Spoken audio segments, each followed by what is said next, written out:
What is good, nation? Man, oh man, I never been spanked like that before in my life. That's the type of show you're about to get. Therapy session starts now, so make sure you guys got your drinks, got your snacks, whatever it is to go ahead and make you feel better and get your mind right. But without any further ado, let's go ahead and kick this thing off. Here we go.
Inside Allegiant Stadium for the first time this year. Touchdown Raiders! Touchdown Raiders! And for the touchdown! Through from behind! Ball's out! Big man running! Raiders!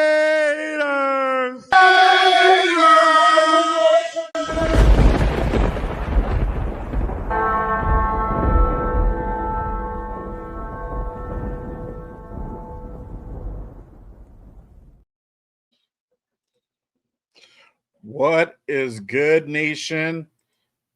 Welcome to the post-game reaction show. I'm your boy, Jay Raider. Y'all already know what time it is. Appreciate everyone pulling up and tapping in. If you guys haven't done so already, make sure you guys head on over and hit that like and subscribe button on this channel and all the other channels that are plugged in right now. I got a panel today. We're going to go ahead and break everything down. We're going to talk that shit. Therapy session is now begun. Therapy session is now in. Make sure you guys go ahead and smash that subscribe button. Y'all already know what time it is. Appreciate everyone pulled up. So before I go any further, the belt to ass we just got from Casey, from the Chiefs, pretty bad. But before I start really crying into my beer in a second, let me go ahead and bring out my guys. We're going to go ahead and break this thing down. Real quick, let me go ahead and bring in my guy, Raider Will, in the building. Salute to my guy. Yo, what's the deal, my guy? Salute. And let me go ahead and bring in my other guy. We done a show the other day. My guy, Raider Primo, in the building. What is good, my guys? How y'all doing? How y'all feeling? Man, I'm ready to go ahead and just drink this beer. That's what I'm doing. That's all I can do right now. I'll just drink this beer, drop my sorrows. All right. I already had to, do a little bit more medication to kind of, sort me out a little bit, and I won't like be out there running a terror down the street. But hey, well, how do you guys feeling? Man, I don't know how to feel, but obviously we lost big time. I'm gonna start with you, Will. How are you feeling after this loss?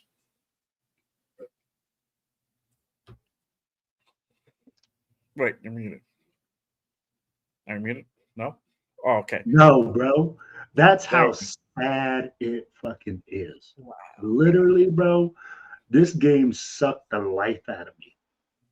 Bro, I could not bear to watch the game, not seeing our team get a first down, move the football, at least show some sort of fight or some sort of resemblance of what we used to be.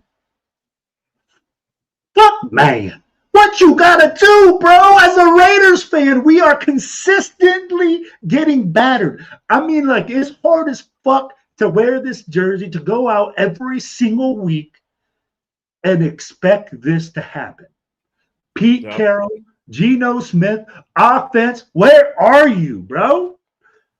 It's literally, we paid $6 million for 45 yards of offense in the first half. Suit me up, bro. Suit me up. For $6 million, baby, I'll get you a first down. I'll get you a touchdown. Whatever you need, coach, I got you. At this point, bro, I want to credit on my tickets, on my the tickets that I got for the second game, which is the Jaguar game. The tickets from the home opener, I want to fucking credit towards a future Raider game at this point. Get my goddamn money back, because what I'm seeing on the field is not indicative of what it is of a Raider team. This is just nasty work. Really, my guy, Raider Primo, how you feeling? What are your thoughts from this game? Not shocked. Going into my preview show, I said the keys to the game was I didn't have to elaborate on my keys to the game because they were the same things that going into this game that I've been saying for past games. Establish the run, protect the football, don't let Mahomes take over the game. Yeah. That's my 3 keys to the game. We failed in every single key to the game. We didn't establish a run. Hey, we protect the football. I'll give him that. We protect the football. We didn't. We had a fumble. But that's why everything was bad. Yeah, so everything went bad. Everything went bad. Everything was bad. But I just don't understand. Here's where let's talk about how we only had what was it? We only had 93 total yards in offense. We had 95. I'm gonna get to the box score in just a second. We're gonna go ahead and break down. But I just want to get your initial reaction. But initial reaction of your feelings right, kind of like we're in the game right now. On the couch. I was just sitting on the couch like numb. Like this is my team. Really? Like this is my team that I root for. But that was my initial reaction, just like numbness. Just numbness. Yes, Jay, exactly. Just put it like this, bro. I'm gonna put it like this to you, fellas. My wife called me from work to apologize for the Raiders. She just said, "I'm so sorry, babe." She called me. Oh my god! She called me, bro, to be like, "I'm so sorry. Your team is so bad." Bro, my girlfriend did a mental health check on me. She came to the living room and was like, "Are you okay?" I was like, "No." And she was like, and it's crazy when your girlfriends are like, "The Raiders lose again." That's when you know it's bad, bro. She's like, they can't even. No, wife is like, they can't even score a fucking touchdown, a field goal. I'm like, fucking barely not. It's that type of game. But I feel irate. Inside, I'm fucking beyond pit. I'm mad. I'm super mad. I'm disgusted. I'm embarrassed. And the thing is, when you're a Raider fan, you should never feel embarrassed. But right now, I feel embarrassed for our team, the way they performed out there. We thought the Colts game was pretty bad. We thought the Bears game was pretty bad. We thought the Commander game was pretty bad. But, it had to take the fucking Chiefs for us to go on the road, play the Chiefs, to really show us how shitty this team really fucking is. For real. And that's what I'm feeling inside. Now, we're going to talk about all the other things coming up, how this is going to look towards the season outlook and all that shit. But really quick, before I go ahead and get into it, let me go ahead and acknowledge chat. And obviously, chat lives do matter. I appreciate everyone pulled up and tapped in with us. Again, if you guys haven't done so already, make sure you guys head on over, hit that subscribe button on all the channels you guys see here. My guy Raider Will's channel, Silver and Black Radio Podcast. My guy Raider Primos. Make sure you guys go ahead and give them a like and subscribe. Make sure you guys hit that subscribe because it does go ahead and put the shows out in the YouTube algorithm. We appreciate everyone rocking with us on this post-game show for this therapy session this Sunday. Shout out to my guy GMX in the building. Salute. My guy Ja Raid in the building. Salute. Hey, really quick, I did see this earlier. I was on Lisa's show. I was watching. This was brought up. But former running back former Raider Doug Martin passed away today at the age of 36. Prayers to him and his family, man. Well, what a sad thing. It just sucks. It's even worse now, but prayers to him. That's bad news to hear for sure. My guy Josh says everyone once Pete fired. You've been saying it. It was a horrible hire since they said he was gonna be leaked to become head coach. I said this will be the waste of a season. I was right. Shout out to my guy Ja. Shout out to my guy Rorschach Raider, one of my mods here at Just Raiders. We need water. What the fuck? A ship with no sail, rudder, or captain. Yo, bro, we're like Tom Hanks and Castaway, bro. We're just on a little piece of plastic, dog, just floating through the motherfucking ocean with no sense of direction. We hoping we find land, or we hoping to find another ship out there, a plane. Somebody see us and rescue us, but hey, guess what? Nobody's gonna rescue us. Think this season is pretty cooked at this point. Let's just say. Shout out to my guy Accelerator. He said, we just try to fool the Chiefs into a false sense of security so that we can surprise them next game. When we really try, it's strategic. Yo, dog, if this is strategic, man, I don't even know what to say. It ain't the way. Yeah, it ain't the way. It ain't the way, bro. The way. It ain't the way. Yeah, it ain't the way. I ain't never heard of it. First time I never heard of that. That's a great strategy, my guy. Shout out to Raider Jake. He's still go Raiders. Coping mechanism. That's what that is. Yeah, I'm still go Raiders, bro. It's just right now I'm just very disgusted. Very disgusted. I'm still rock my colors. And guess what? I took off my jersey and I put on fuck the Chiefs because I don't give a fuck. If we lose 0-1 billion, I'm still fuck the Chiefs. Y'all I'll rock the colors, but right now I got the logo right there. But I got a basketball season's upon us. I'm like, you know what? Let me celebrate a thing that makes me happy. It's all good. It's all good. Shout out to Bob. He says Raiders should have never felt Oakland. I don't feel the same passion in this team. I think he might have left Oakland, but I've been saying that, but I don't. That doesn't. That makes no difference right now. Yeah. 0. Yeah. We were asked back then. It was just like maybe a couple of years that we weren't. But trust me, bro. I was watching all those games. No Face Raider. Shout out to No Face Raider. Pete makes Antonio Pierce look like Bill Walsh. Facts, dude. Sure. Shout out to this dude. He said that was the worst shit I've seen in my entire life. That was like Bama versus Wichita State. There you go, my guy. 100%. Man. Let's see here. Shout out to my guy James in the building. We suck. Raider Nation for life. And facts, bro. But he's still with the Raiders. Facts, my guy. Facts. Salute to my guy James in the building. Appreciate him pulling him up. Shout out to my guy Alec M. Raiders are such an embarrassment right now. 100%. 100%. Let's see here. My guy Marcus Banks in the building. My guy, one of my members here at Just Raiders. Appreciate you pulling up. Salute to you, my guy. I'm glad you pulled up and you're rocking with us and help us talk a little bit of shit today. But let's go ahead and get into it. Obviously, if you guys turned off at halftime, which I don't blame you whatsoever, it's okay. We lost, and we lost royally. Raiders lose 0-31. 31-0. It was that bad. It was that bad. It was that bad that Mahomes and the Chiefs had pity on us to go ahead and take a knee just under 3 minutes. That's how bad it was. They felt sorry for us because they knew 100%. Already that the message was sent. The message was sent. There's no point to go ahead and just overkill. Done. There you go. Send your guys with your balls in the sling. Have a good day. Right? let's go ahead and get into the nitty gritty, guys. Bro, after that field goal, they just ran the football. I don't know if that's true, but it felt like they just ran the football. Oh yeah, every time they got the ball, they were just trying to get the fuck out of there. They're like, "Hey, Raiders, we understand. We're gonna try to get y'all the fuck out of here and try to get this game over They're with." trying to get home. They're trying to beat the traffic, bro. Like fuck that. We're trying to beat the traffic. We're trying to go home. We're trying to go to these parties and shit. We're gonna sell because they're gonna celebrate. They're gonna celebrate because anytime it's a win over the Raiders, bro, you already know. Because we would do the same shit. We would celebrate. They would whoop that ass. And we did. Divisional rival.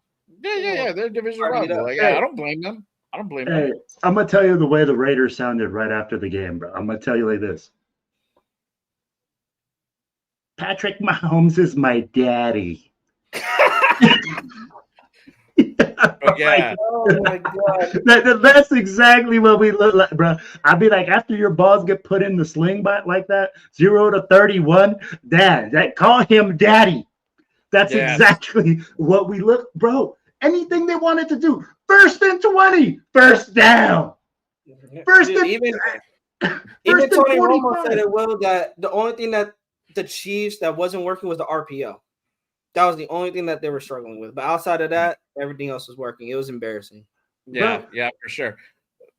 Let me go into this box score really quick. Hold on. Again, Raiders literally get embarrassed. 31-0. Again, we suck again. Yes. There you go. I wanted to play that. Sorry I interrupted you. I wanted to play that shit, but let's go ahead and get into this box score real quick, y'all. So total, this is fucking insane. Total yards, we only hit 95 total yards, so under 100 yards total. This offense. looks like Madden. This looks like Madden. I'm gonna turn off the Xbox right now. I'm sorry, bro. Take that shit off the rookie mode right now. You know what I would do, bro? Like when I would get cream like this, I would like literally before the final score, I would just turn off the fucking machine and just like walk away and just throw my controller, bro, and like fuck this shit, fucking stupid thing, and just like walk away, bro. That's how I would feel right now. I'll be like, fuck this shit, just turn it off, bro, and just like walk away. It's like Pete Carroll went from like rookie mode to all Madden, and then he fucking starts doing that shit, bro.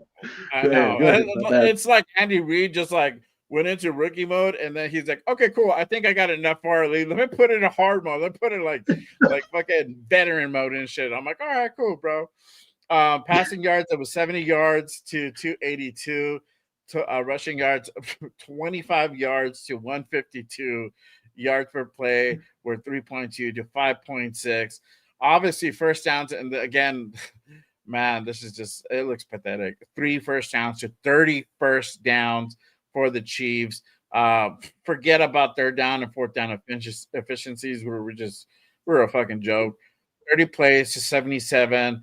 I guess if there's a silver lining, we only allowed 1 sack. We punted it 6 times. It looks like we were just punting and punting and punting, except for one time where we went for deep in our red zone and our own end zone almost. 8 penalties for 58 yards, 5 penalties for 38. We had that fumble. Was it from Kenny? That's the one that counted. Yeah. I don't know. Is that the one that counted? Right? Yeah, Kenny fumbled. He basically dropped a snap. Yeah, because I know Gino's dropped that snap. They counted it on Kenny. Yeah, they counted on Kenny. Okay, they counted on Kenny. Okay, because Gino had one too. So you gotta know the beginning of the game, Gino had a snap fumble as well, but he recovered it, and so I guess they give this one to Kenny. This is I guess again another silver lining if you want to go ahead and put something towards a positive column. We didn't turn the ball. There was no interceptions thrown by Gino, by anybody, because the ball was hardly thrown in this game. So there you go. I guess that's a little positive, a little plus on the win column. Time possession, again, horrible. 17 minutes to 42. Literally, I hardly saw our offense on the fucking field.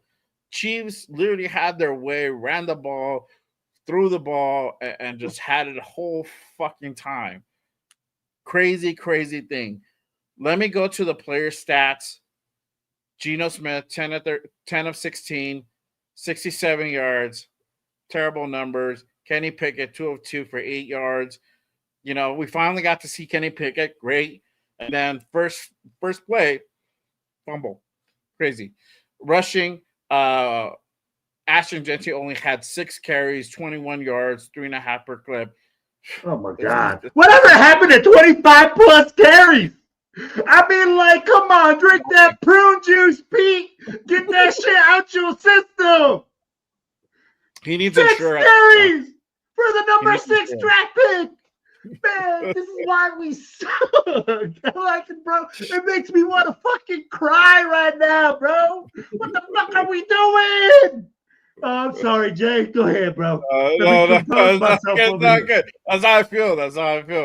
Dylan Lobby, 2 carries, 3 yards. Gino had bro. I'm gonna say this. What the fuck was up with Gino? I put a story up earlier in the game, and Gino he pushed up in the pocket, had a lane, and he had nobody in front of him. I think the closest defender was about 3 to 4 yards, right? And you had another guy coming from his, I think, right or left. I don't know. So you had guys coming in on him like this.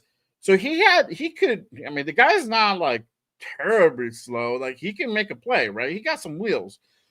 He fucking slides down. I'm like, bro, what the fuck? You could have like ran for like 10 more yards before somebody really would have gone to you. Like, what are you doing? If you're going to commit to the run. If not, don't run. Throw it. Because he crossed the line of scrimmage, so he's like, fuck it, I'm going to go down.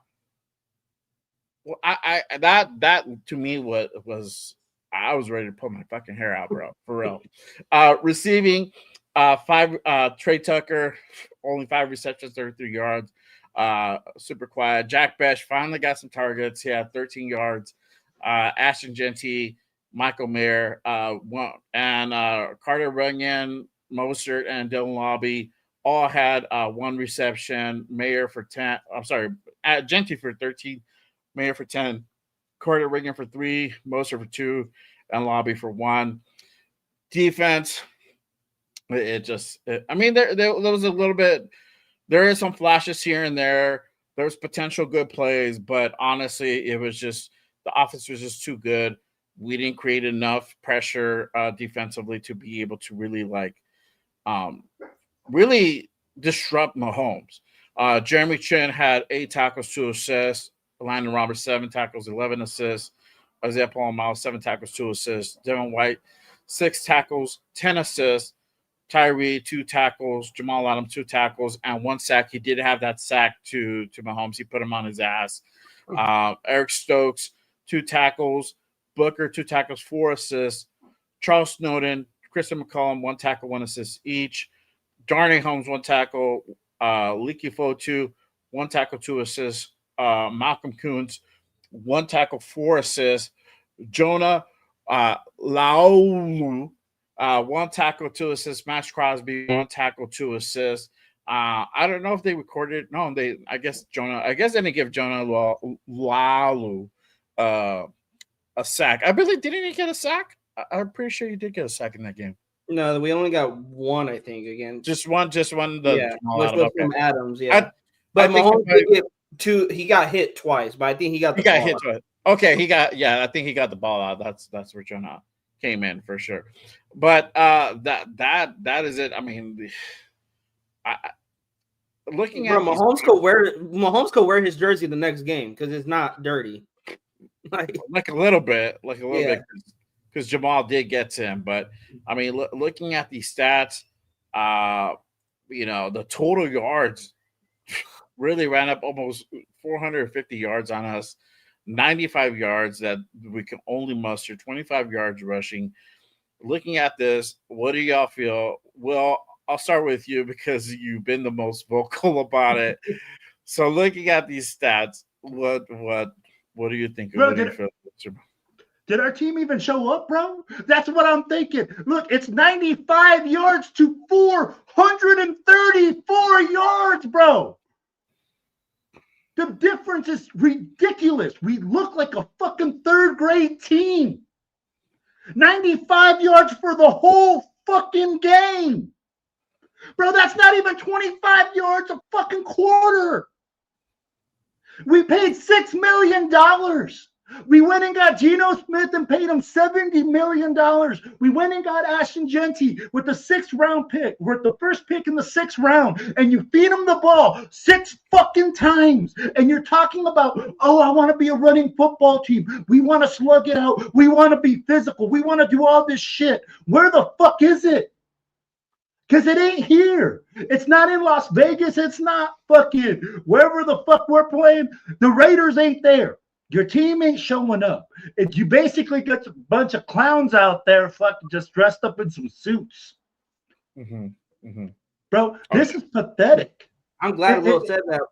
Well, did you see the pregame that they posted of Ashton Genty playing with Dylan Labe's hair?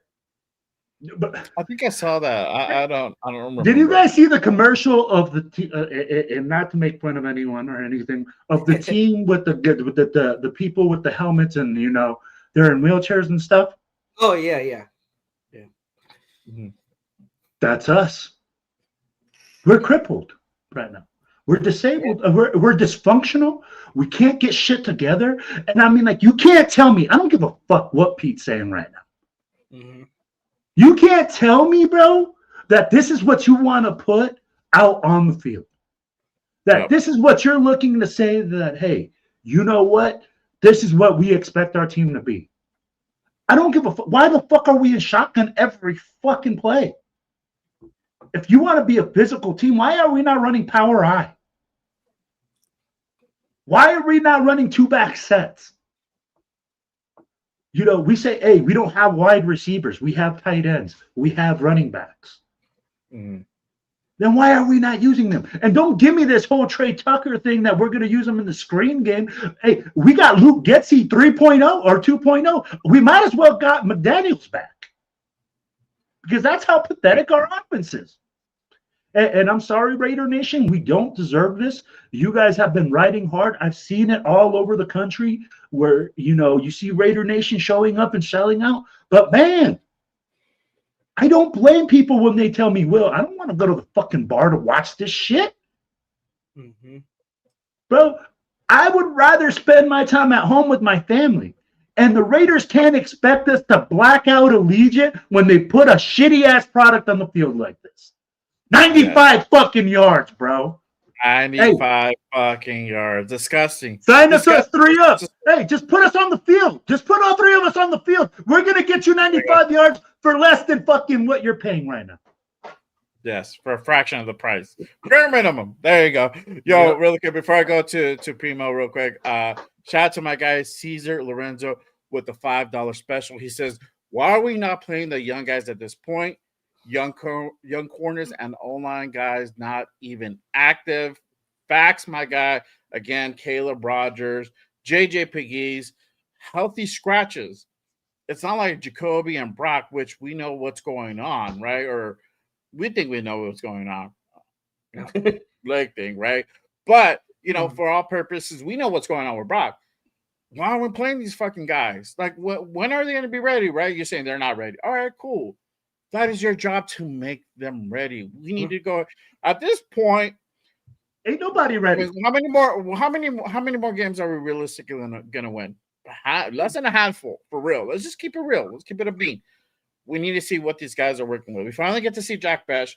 My whole thing was Jack Besh is not getting enough targets out there, right? He got 2 targets, and every target that he gets, he's getting good yardage. He's making those tough catches.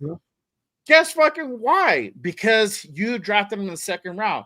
I'm pretty sure that was Spytek's guy. I don't know. I'm like 50-50 who could have made that pick. But I'm pretty sure it was Spytek's guy because he hasn't been out there. So fucking utilize these guys, especially if you really Jacoby's on the trade block and he's not. I doubt he's gonna be on the team anytime soon. We're gonna talk about it in a bit. Use Jack Besh. See what you have there. Shout out to my guy, Cesar Lorenzo. Appreciate you, my guy, with the $5 special super chat. My guy, Primo, what are your thoughts looking at these box score, these numbers, man? Just the performance overall. We saw it today. Shit. It's like looking at the numbers and now like seeing it on the field, like it makes you feel a certain way, doesn't it? Yeah. I mean, honestly, the stats make it look a little bit better than what we were watching. Yeah. But 95 total yards from the offense, and I was more concerned about the defense. Not saying the defense played great, but we thought, okay, if we have the offense that we think we're going to have with a $6 million offensive coordinator, a Geno Smith who likes to gunsling, we know we're probably going to get some interceptions, but if he can match it with the touchdowns, then we'll be okay. We got Ashton Genty. We're going to run the football down the field and run it down your throats. There was none of that. None of that today. We thought we can outscore the Chiefs, that we can hang with teams like the Chiefs and just keep scoring, go toe-to-toe. If your offense does not show up, I don't care how many points your defense gives up. They could give up 10. If the Chiefs scored, think about it, guys. If the Chiefs just scored a field goal, 3 points, they still would have beat us. Mm-hmm. Why? Because your offense didn't show up. I'm going to beat up on the defense, but this identity that Pete Carroll was giving us was the offense. Like Will was saying, we're going to run the football. We're going to be physical. You go sign Geno Smith. You go make Chip Kelly the highest paid offense coordinator. And we believe that, okay, the identity of the 2025 Raiders is the offense. It's going to be the offense. It has to be the offense. You made more moves on this offense than the defense. The secondary, question marks. You got a lot of guys in the linebacker room on a 1-year contract. There's not a lot of things to be optimistic with the defense. So we're like, okay, the offense, we can score at least 24 points, but I think someone asked Pete Carroll that we've scored under 6 points in the past 3 games, in 2 out of the past 3 games. That's a cause for concern. And like Will said, why is nothing changing? You're 7 games in and you're still running out of shotgun. You're still running out of the pistol. You're still giving the ball to Geno, who right now statistically the worst quarterback in the NFL. You're not giving it to Genty at all. You're not playing best a lot. And, I want to put blame to Spytek, but at the same time I can't, because he's not coaching these guys. He drafted the players for Pete Carroll, but it's not his job to play best. It's not his job to play Caleb Rogers, Charles Grant. But no, Dante Thornton Jr. gets more reps than those guys. Make that make sense. A 4th-round pick is getting more reps than the 3rd round and 2nd round pick. Hell, he's getting more looks than Genty. I might be overreacting here, but how is Dante Thornton getting more reps and looks than our freaking 6th overall pick? That's a coaching issue. That's not a general manager issue. That's a coaching issue. And this game has probably proven what Raider Nation's been echoing. We have a coaching issue in the building. Yeah. Is it ego? Who knows? But it comes down to the coaches. That's why when people want Spytek fired, no. I'm tired of doing the ring around the rosy revolving door with the GMs. Because in my opinion, Ziegler had a plan. Tom Telesco had a plan. Do not fire Spytek because his coach can't get his head out of his ass. Don't put that on Spytek. But that's my thought. Well, 100%, 100%. To add to insult to injury, there were some injuries in this game.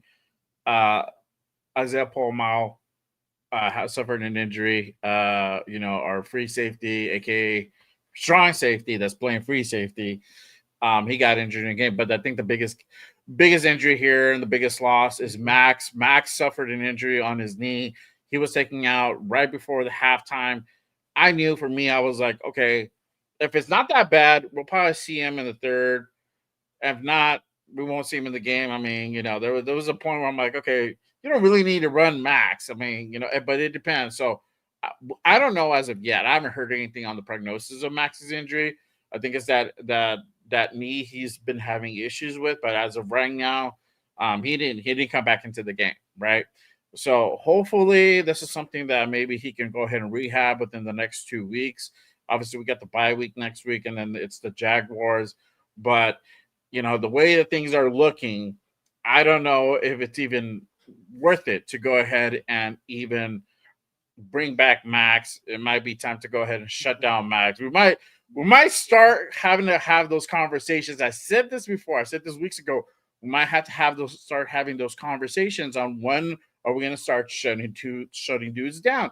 And I think we're about to go ahead and have those talks really, really soon. I think probably this bye week, we're probably gonna bring that up. It's like, when do we shut down these guys? Like if we really think that we're gonna win maybe in like 2 to 3 more games, like what's the point of having Brock out there? What's the point of having Max out there?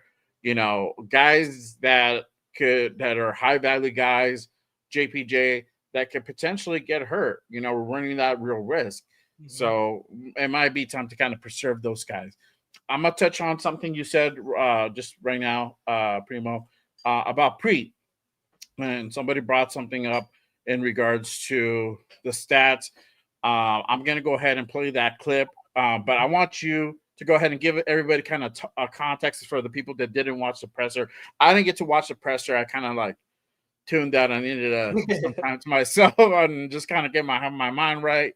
But kind of give us a little bit of context, and I'll go ahead and play the clip. Yeah, Pete's presser, it just makes you question, man. And a key moment in his presser today was he was asked on why did Ashton Jeanty only have 1 carry in the first quarter? And I'll let you play it. That's the question. The question is, why did Ashton Jeanty have 1 carry in the first quarter? And Pete's response, I'll let you all take a listen and see if you like the response he gave. Okay, here we go. This is Pete earlier on the presser he did right after the game. Ashton got 1 carry first quarter. I understand that the Chiefs had a lot of plays, obviously prolonged drives. But when Ashton Jeanty, especially on a day where you're missing a couple of guys, when Ashton Jeanty carries the ball 1 time in the first quarter and 4 total in the first half. No, I understand. No, help me out on that. 10. Seriously. It was yeah. Okay, so we had the ball 10 snaps in the first quarter because we couldn't make first down, we couldn't stop them. So it's just not one thing. Like we came into this game really wanting to run the football, figuring that would be a key element of this makeup of this game, but we just couldn't get there, and we didn't change our mind about that at all. We didn't miss that thought. We just couldn't get in charge of the down and distance well enough. It wasn't they were doing on the other side, but other than the fact that we didn't have the ball very long. So it just was a storm. They're doing everything they can to keep the ball moving, and we miss our opportunities. And all of a sudden, like you said, there's 10 plays in the first quarter. Oh crap! On getting the rhythm we wanted.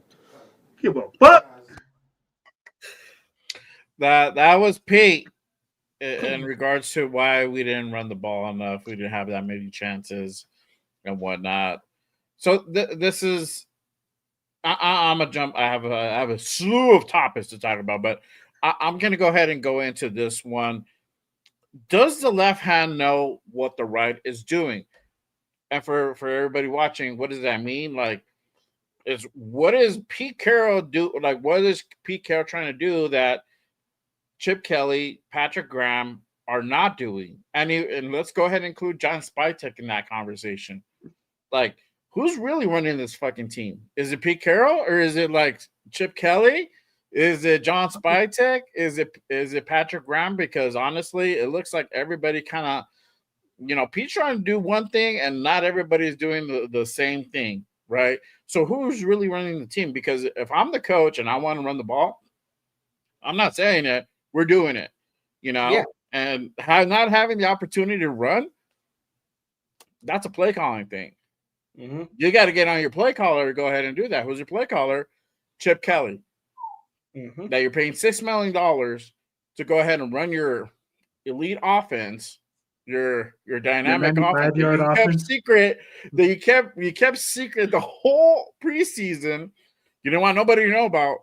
Trust me, bro. You guys could have given the playbook to all the teams, and we still wouldn't be able to fucking execute.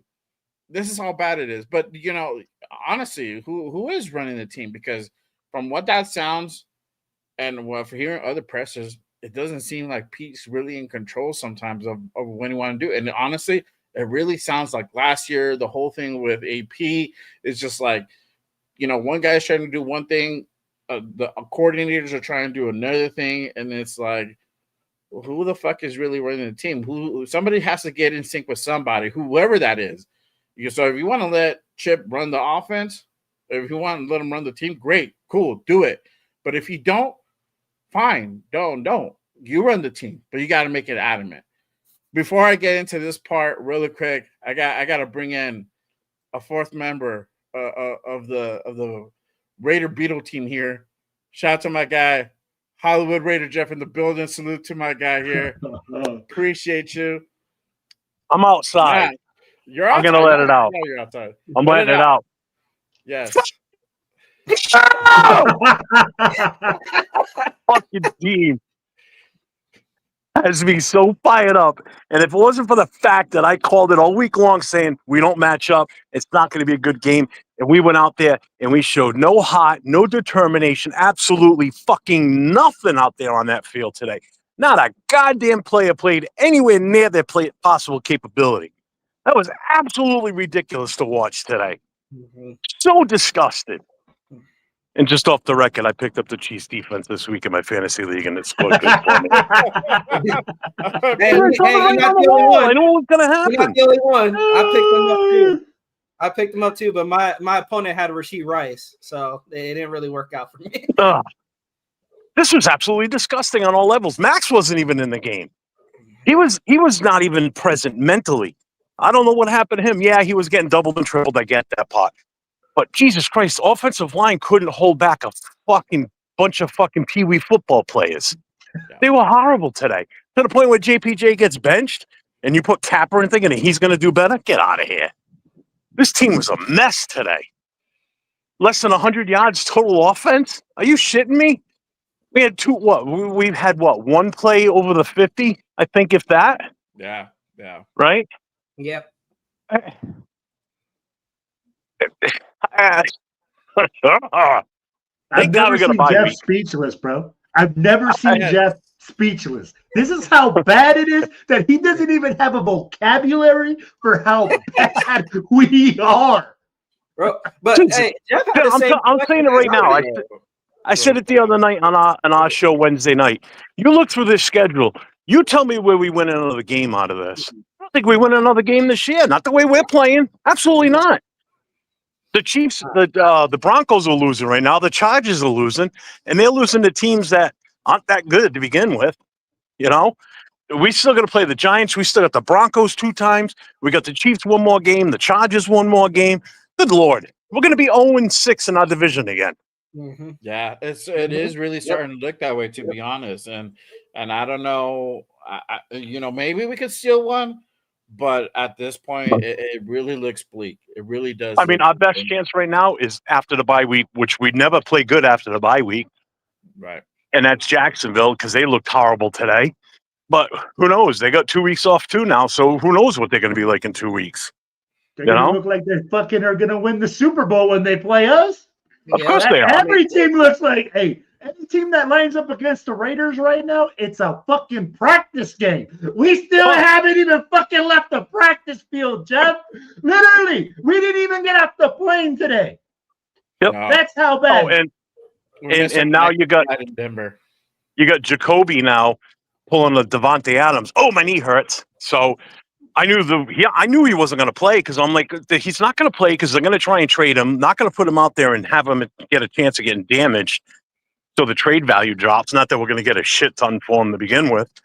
But I tell you right now, during the bye week, he's gone. We're going to trade him away. There's going to be some trades going on this week. There has to be. You got to show Raider Nation something that you're doing something to try and right this disastrous ship because we're listing hard right now to one side. And I don't see us getting our buoyancy back at this point.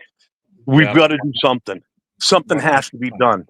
Well, according to Pete Carroll, we need to get more plays on offense for us to get something done. But we can only get 10, and we only want to give Ashton Genty the ball 6 times the whole fucking game, Jeff.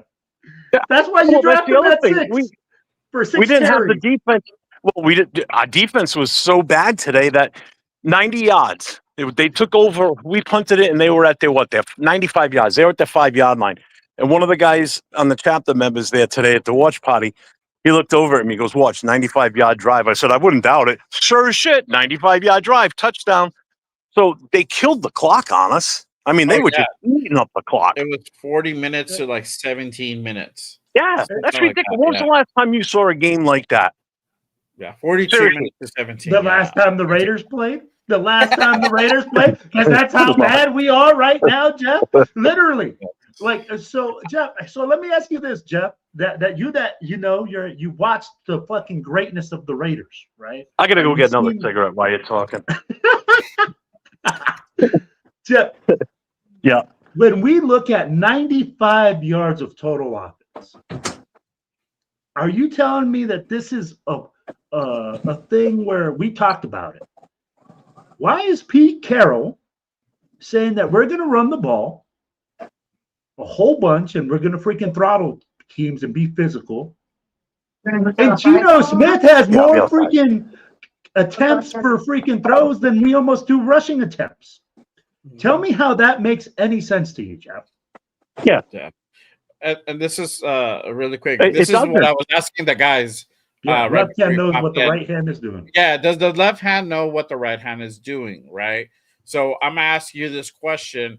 What are your thoughts on that type of question? Is it what you, because obviously there is a miscommunication, is beyond a miscommunication at this point. Like, do you think it's just like everybody has their own agenda there? Like, what do you think is fucking up in the front office in that building? Because this was just literally, like I said in the beginning, it had to take the Chiefs for us to go ahead and play them to show us how bad we really are as a team. So what are your thoughts? Do you like on, does the left hand know what the right is doing? I will say this first. I think there's a lot of individual business decisions going on. That's number one. I think a lot of guys are now at the point where they're playing as to not get hurt. Because some guys aren't, I'm telling you, there's some guys aren't going to want to be on this team next year. As far as your actual question on, no, I don't think there's no communication within the coaching staff. I really don't think there is. Because how is Pete Carroll sitting there and not getting on Chip Kelly's case to change shit up? Okay. How is he not getting on Patrick Graham's case to switch things up on the defensive side? You know, I mean, I know it's kind of tough to do it on the defense because you're limited with what you have for players. But on the offense, why do we still keep trying to run the ball up the middle? Why is Pete Carroll not saying stop that shit? We can't run it up the middle, not with this offensive line. What happens every time he runs it up the middle? Gets stuffed. Yeah, he might break one here and there. There's no communication within the coaching staff. I really think there isn't. Somebody asked me this question on the way home. They said, do we even have a defensive back coach? I said, I don't know. It doesn't seem like we have one because it seems like there's nobody coached in the secondary. They're all running around lost out there. This is just disgusting in so many different levels.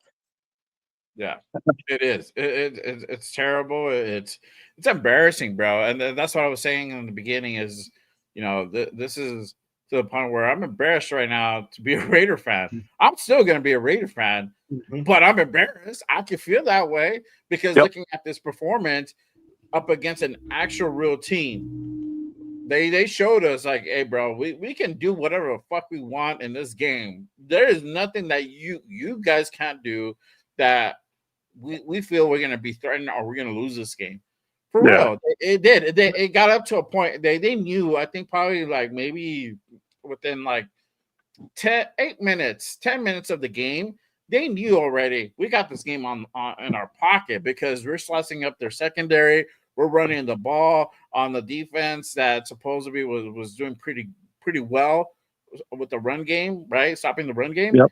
They did whatever the fuck they want. They knew already, like, if we keep this defense on the field, we're going to win. It's all about the time of possession. And that's exactly what they did. I said this while we were at the watch party. I said, it's like, remember when you were a little kid and you had all your little army men set up and you had to decide, like, you had like a battle going on between the good and the bad. Like, how do you decide who gets knocked out in this fight? And you just smash your hand on the playing field, on the battlefield, and just whoever's in the hand and within range of your fingers, you knock them down. That's what it was like out there. It was like just like a giant playing with, like a big kid playing with his toys. That's what it looked like to me. It looked like the Chiefs were just playing with us. Like some bitches. Yeah, how a cat takes a mouse out, and then while the mouse is still alive, just keeps batting it around just to add insult to injury. That's what this felt like. It just felt like we were being punked. Like is our team in on this punking? They're trying to prove a point with the coaches. Are they like, hey, guys, let up a little bit? Let's get these guys canned. You know. Yo, really quick, let me highlight this comment by my guy Rosetown. He says, "Bro, Minshew would have cooked us. Andy kept it simple and just ran it." Shout out to my guy Rosetown. Shout out to over 100 in the building. If you guys haven't done so already, make sure you guys hit that like and subscribe button on all these channels that you guys have in front of you. My guy Raider Will with Silver and Black Radio Podcast. My guy Raider Primos, and my guy Raider Jeff. It's 401 _ Raider _ Jeff. Hold on. Let me highlight it. There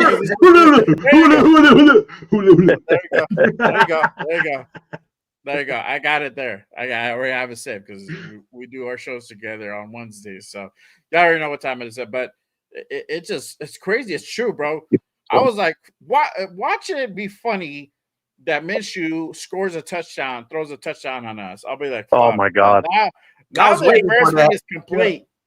Now the embarrassment is complete. Luckily, it did not happen, bro. Oh, you know what? Here's the best part, I thought, too, which made me almost piss my pants laughing. I'm like, this is our season. This is the way it goes.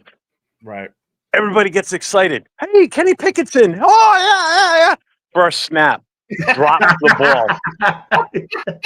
Yeah, exactly. I'm like, are you shitting me? And then somebody yells out at the watch party, yells, "Hey, it's Tiny Hands Pickett." I'm like, I knew that was coming. You know, it's like, this is the comedy of errors that this team is this year. You know, you put a guy in that everybody's been clamoring to come in and play, and what's he do first snap? Drops the ball from the snap from the center. It's like, I can't make this shit up. This is just like a comedy of errors from start to finish of this game. It was horrible. Absolutely horrible.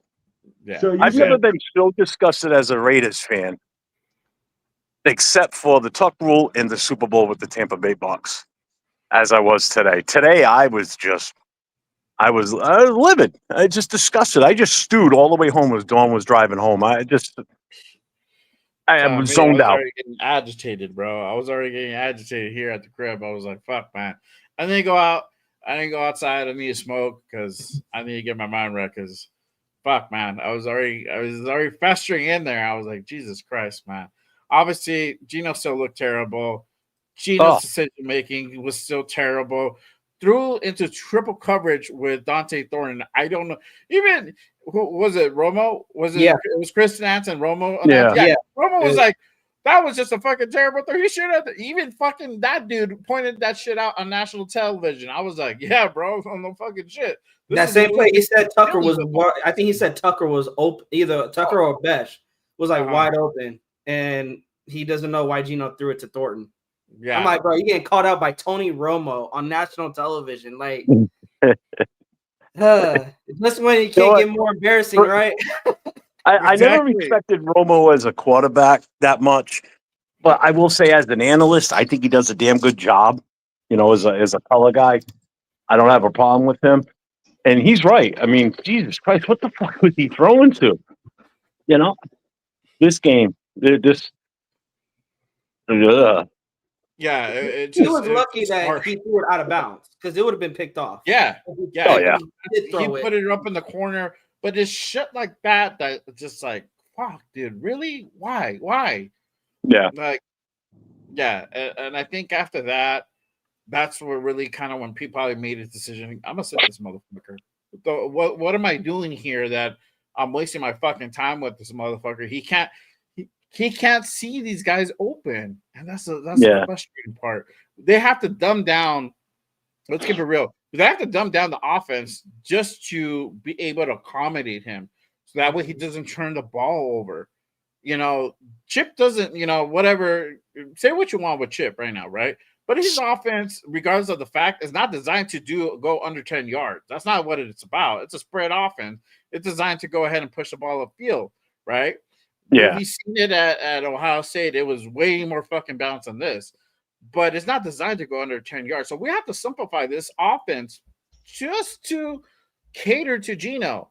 That's how bad shit is, y'all. Mm-hmm. And it just frustrates the fuck out of me that it had to take up to this point. And I'm glad Pete, whatever. I'll give him that flower. I'll give him a little bit of his flowers to Pete But he finally made that fucking decision to put Pickett in. Like, Yeah. there's no point. We're not winning that fucking game. Give the kid garbage time. He fucked it up. All right, cool. But you can put that on Meredith and Pickett because Meredith fucked up time before that. Well, you think about it. How many times have they had first team reps together? That's number one. Yeah. Okay. Because I know when I played center, if we had a new quarterback come in, it wasn't always, didn't go perfect right away. You got to get time with that person. So I can get that part, but it's just, like I said, it's just the way things were going for us. It was inevitable that something else was going to screw up, and that was it. It was a bad, I don't think it was a bad snap. I think it was just not used to being with each other and getting reps with each other. That's what I'll chalk that up to. That and his tiny little fingers and hands. But better, bro. That's what it is. We suck. We are terrible. I don't care. Like right now, I don't care who you can put Joe Montana back there, and the Raiders there ain't no fucking lose. There's no quarterback, past, present, or future, that could save this team right now. There's no quarterback out there. None. None. Not with the paper mache offensive line we have. Okay, because they're all made of fucking paper, every single one of them. Everybody's still saying, "Oh, we got to get a franchise quarterback in the first round next year." No, okay, that's great, but who's going to block for him? If we go into next year with the same guys we have now in this line, what? So you kill him now too? You get him destroyed? Genty's going to bear the brunt of this now too, because he's going to be getting hit more and more, because everybody knows we can't throw the ball. And they're just going to stack the box, crush our offensive line, and as soon as he gets the ball handed to him, he's getting hit. But Jeff, you're a bunch of clowns. Even Jay said, who's running the show? It's like, you might as well just run the music. Because we're a bunch of fucking clowns. Hey, Will, they are in Vegas. It's fitting. They are in Vegas. Well, we're at Circus, and we're the main show because we're a bunch of fucking clowns out there, bro. There's nobody running this team. Yeah. And I'm gonna put this to Jeff's point that he brought that up. When do you play the rookies, right? Because he's talking about building the offensive line, and this is a crazy fucking thing, everyone. We went out and drafted guys in this draft, two offensive players in this draft. Have we seen anything from them, or have we seen them? Nope. No, we haven't. We saw them a little bit in preseason. That was it. A little bit. They should have been playing a lot in preseason. Yeah, I like they're in practice, but I haven't seen anything like any highlights from them in practice or anything like that.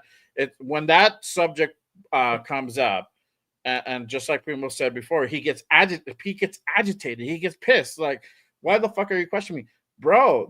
He keeps telling us they're not ready. They're not ready.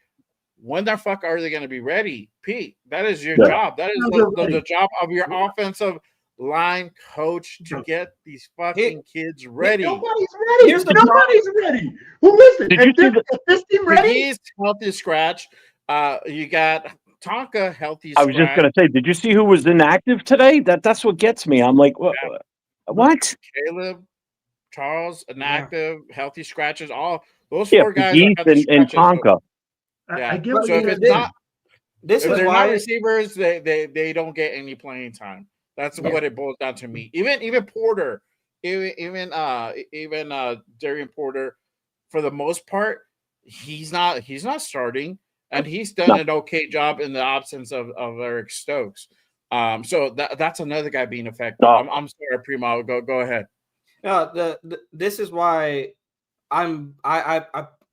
I lay off of the fire Spytek train, because his draft, you would just by any coach would utilize his draft. Genty, Besh, Caleb Rogers, Charles Grant, Dante Thornton, his entire draft. Any other coach will utilize it. And we think, we have a Hall of Fame coach in Pete Carroll. Of course he would utilize his guys. Why is Dante Thornton? I said this in the beginning. Why is Dante Thornton getting more reps in a third-round play, or your 2 third-round picks, your second-round pick?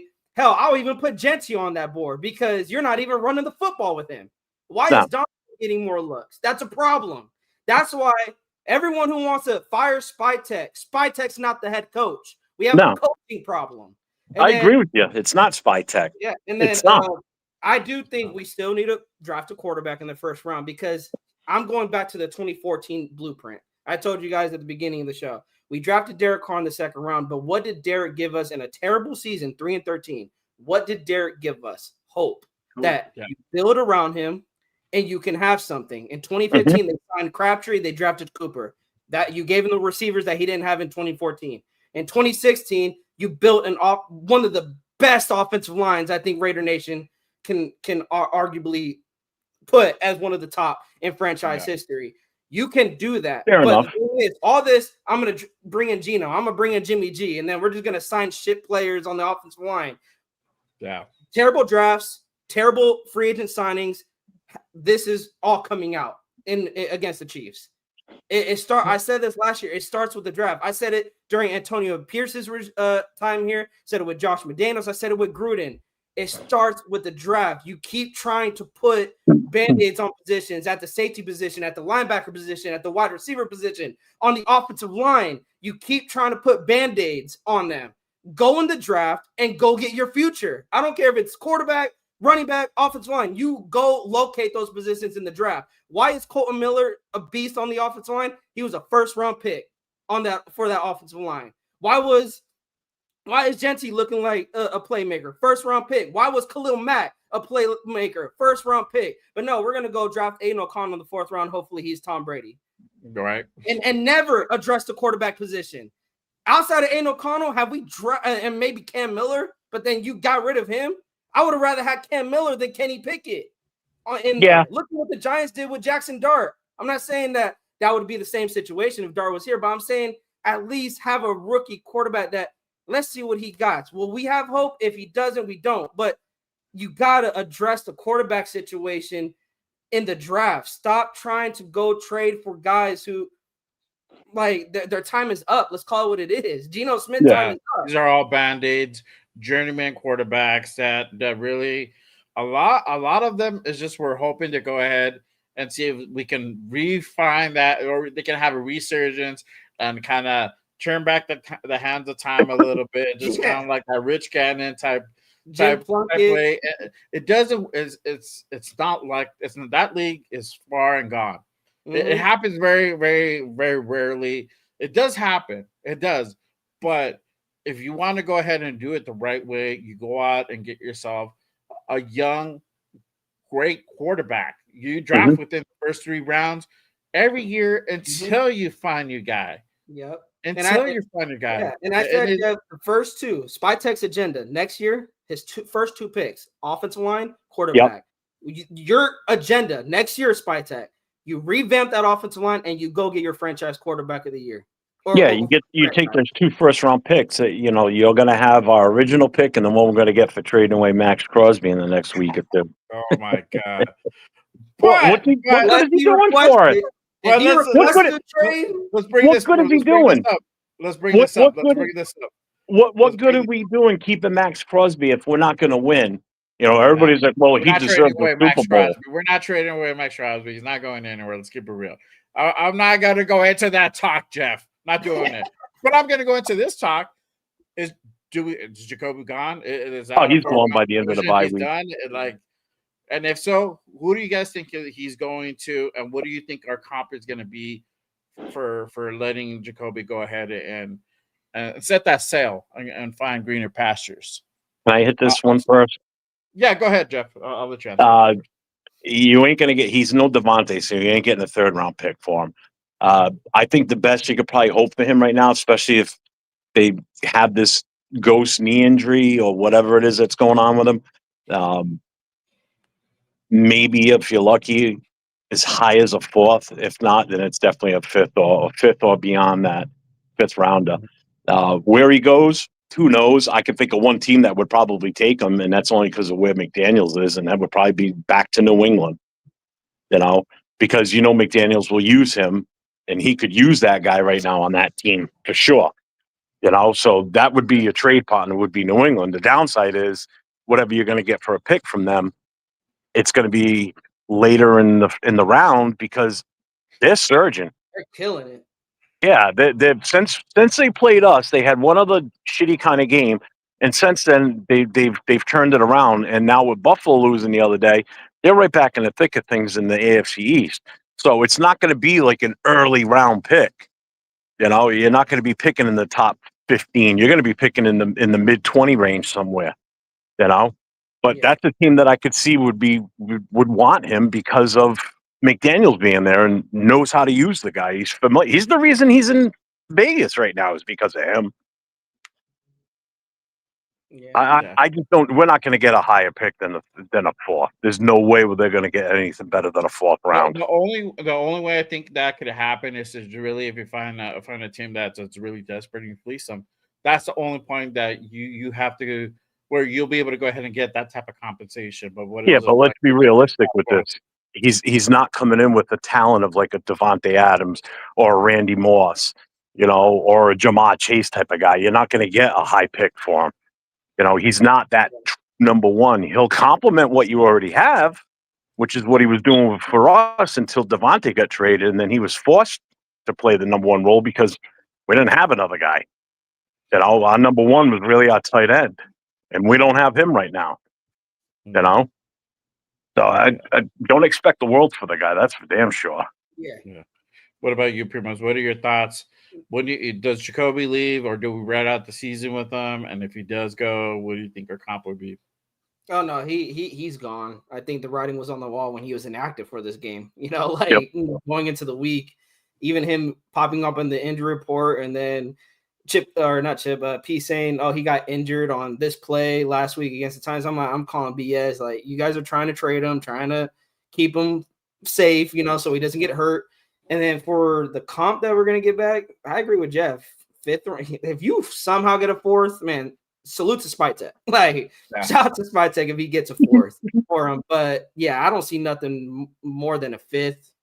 Hell, sixth maybe. Like, what has he done this season that a team is gonna be like, yeah, we're gonna give you guys a fourth for him? Like, he hasn't done anything outside of that first game going over 100 yards.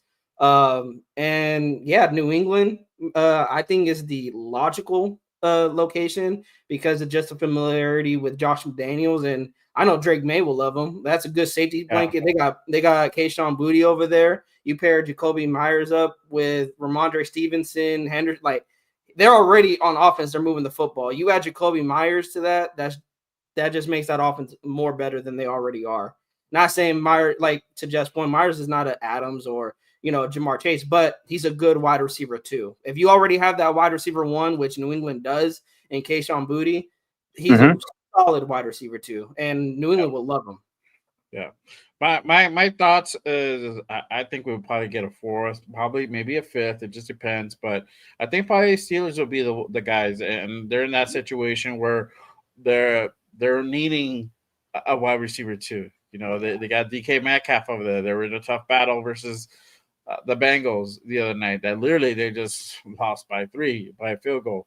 And that's the type of situation where you're battling within your division, you're battling certain teams that a guy like Jakobi Meyers might make the difference. So maybe the Steelers might be one of those guys. I'm thinking New England too. I'm right on that line too. He goes back to New England, reconnects with Josh McDaniels. But I don't see us getting more than a third round pick. I don't see us getting the third round pick. I honestly, it looks like more of that fourth, and that's okay. We'll still be able to go ahead and make it work. And this is the thing too. So I talked about it yesterday with my guy Joe Morley. Shout out to Joe Morley. You can either keep him or you can go ahead and trade him away. And the difference is that even if you let him hit free agency, you're going to get a comp pick for him. And the way it works is if he signs like a bigger contract, you get a compensation. There's a little bit more to it, but that's kind of the gist of it, right? But it's still not necessarily would you get. It's not guaranteed to get the fourth, but it'll be around a fourth or fifth. But now if you want to go ahead and make that a for sure thing and guarantee, if you have a team that comes to knock in saying that, hey, we'll give you a fourth for Jakobi, let's go ahead and pull that trigger because now it's a guaranteed thing. So long as not you could do a fourth conditional to a third. We've seen teams do that where it's a conditional pick. That's fine. We could do that as well. But my thing is just locking it in and making sure that we know at least we got a fourth for this guy and we can go ahead and use that going into 26. I like the idea of a conditional pick because if we get a fourth rounder with a possibility of it moving up to a third, if they make, say, AFC Championship or something along that line, something to do with how far they go in the playoffs, because it's definitely possible with that team this year, which pisses me off living in New England. I hate every aspect of it, you know. But I look at it this way: if you want to unload him fast, I just think the Patriots are the easiest one to work a trade with. Unload him, get rid of him, get what you can for him. That's one less player. Now you can just keep Betch out there all the time now and just get him his time. That's it. And Primo, you're wearing a Celtics shirt? Yeah. I Where do you live? I live in the Bay Area. It was my right. my dad grew up in the East. He was a big Celtics fan. And then I'm so glad he fell in love with football when he came out here and fell in love with the Raiders. Yeah, definitely. Yeah. Let me ask you, Will. I'm going to turn to you. What are your thoughts? Do you think Jakobi leaves? Do you think we ride out with him till the end of the season? And if he does go, what do you think we'll get for him? First of all, man, I'm just going to start with we're going to get fucked again. The only thing the Raiders do well is screw shit up and fuck themselves, right?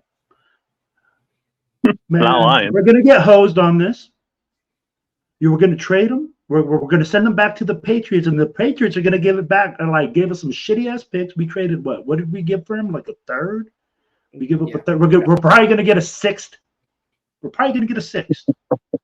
Why? Because we're the Raiders. That's why. And we just managed to screw things up. And it pisses me off because this guy's a good player and he came in here and he's been putting in work and he's been doing shit. But is he gone? Absolutely, because we can't get our shit together because we're a bunch of fucking clowns on offense. And that's unfortunate. You know, and the thing is, the Patriots keep getting stronger and keep bagging us. They gave us McDaniels. They took away Moss and made him great. I'd be like, how fucking retarded can we be, bro? Oh, hold on. Randy Moss was already great before that. It's just that we ruined him, and then they got him good again. He was and then they fixed him, and somehow every single time a player comes here, they underperform.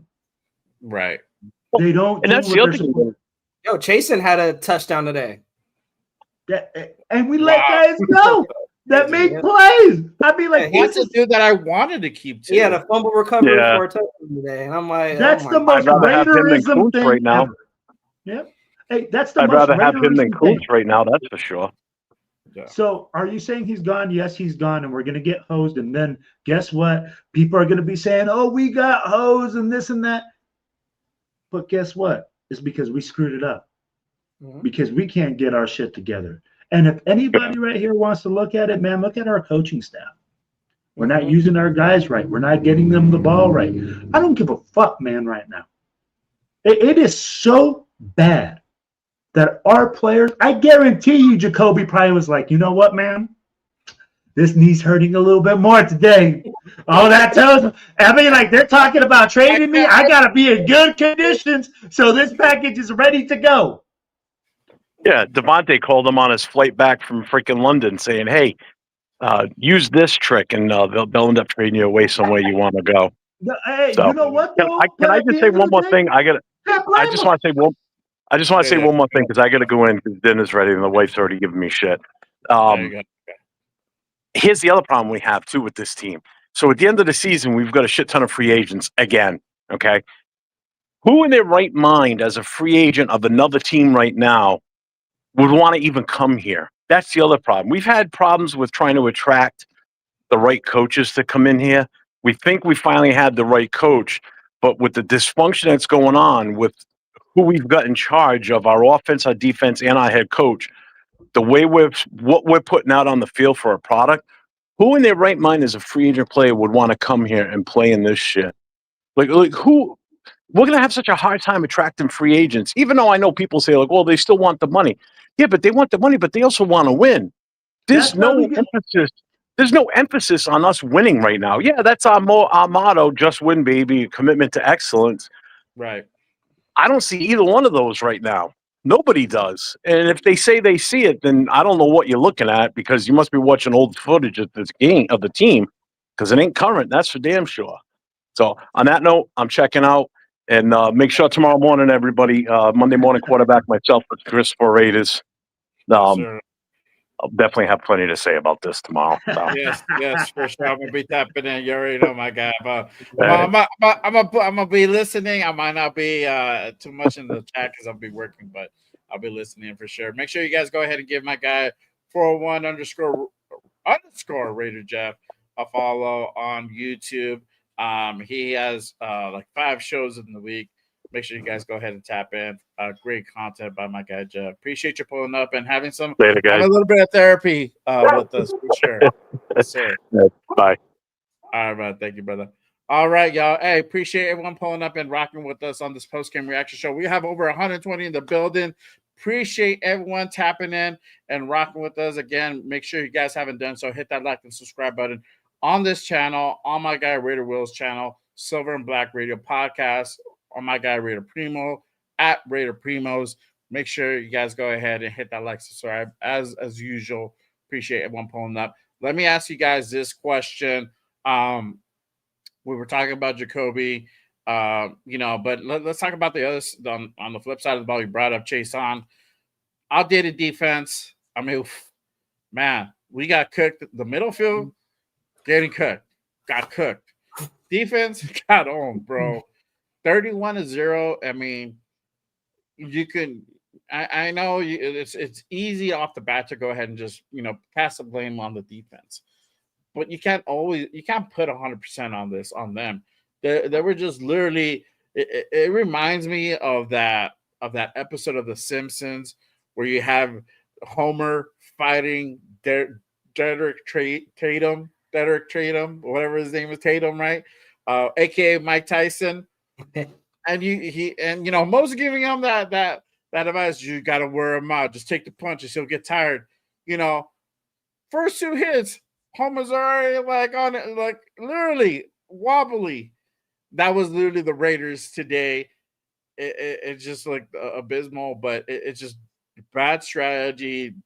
Chiefs had a great strategy, and they knew already what time it was. But can you also attribute this to being an outdated defense? I think Roman mentioned it. I think we're playing cover 2 today, and he brought it up. It's just you can't play that with this type of player, with this much personnel and this much talent on this team. You're gonna get cooked, and that's exactly what happened. Go ahead, pretty much. I'll start with you. What are your thoughts? Outdated defense. We just literally that nickel Darnay just got sizzled, bro. I was waiting for it too. I was like, what game is Darnell Holmes gonna get just baptized and just shit, crap, and just because that's what you are as a nickel corner. You are going to get baptized and exposed of being the worst corner. Well, Caillou Blue Kelly's kind of fighting for that too, of being the worst corner in that room. But yeah, Romo hit it on the button. And what's crazy though, Jay, is that Romo sees it, Raider Nation sees it. You would think these coaches see it, right? The middle of the football field is wide open. Pete Carroll, you are the head coach, and this goes back to your earlier question. Is it Patrick Graham saying, no, I'm going to call what I want to call? I know. Shout out to my guy Wasted. Appreciate you, my guy. You got unceremoniously blocked for your Arby's comment. Don't you dare shit on Arby's Primo. I love Arby's. Hey. Fuck, I love me a roast beef sandwich, dog. I give myself the giant one. As soon as I see Big Mike posting posting that he's cooking some meats up, I'm like, bro, he's always doing that. So I'm like, you know what? Arby's, move away, because Big Mike got the meats too, apparently. Yeah. He's over here frying it up on the grill. Hey man, I gotta challenge Big Mike to a cook-off, dog, and I gotta dust my apron and all my barbecue stuff off, man, because he brought it, bro, with that brisket. I was like, damn, they know how to cook. Yeah, we get down, dog. But yeah, middle of the field has been a problem, but it's not a 2025 problem. This has been a problem since Patrick Graham's got here. Is the middle of the field is wide open. It's just worse now. And they, like you said, the Chiefs have their way. Middle of the field open to Rashee Rice. Middle of the field open to Kelsey.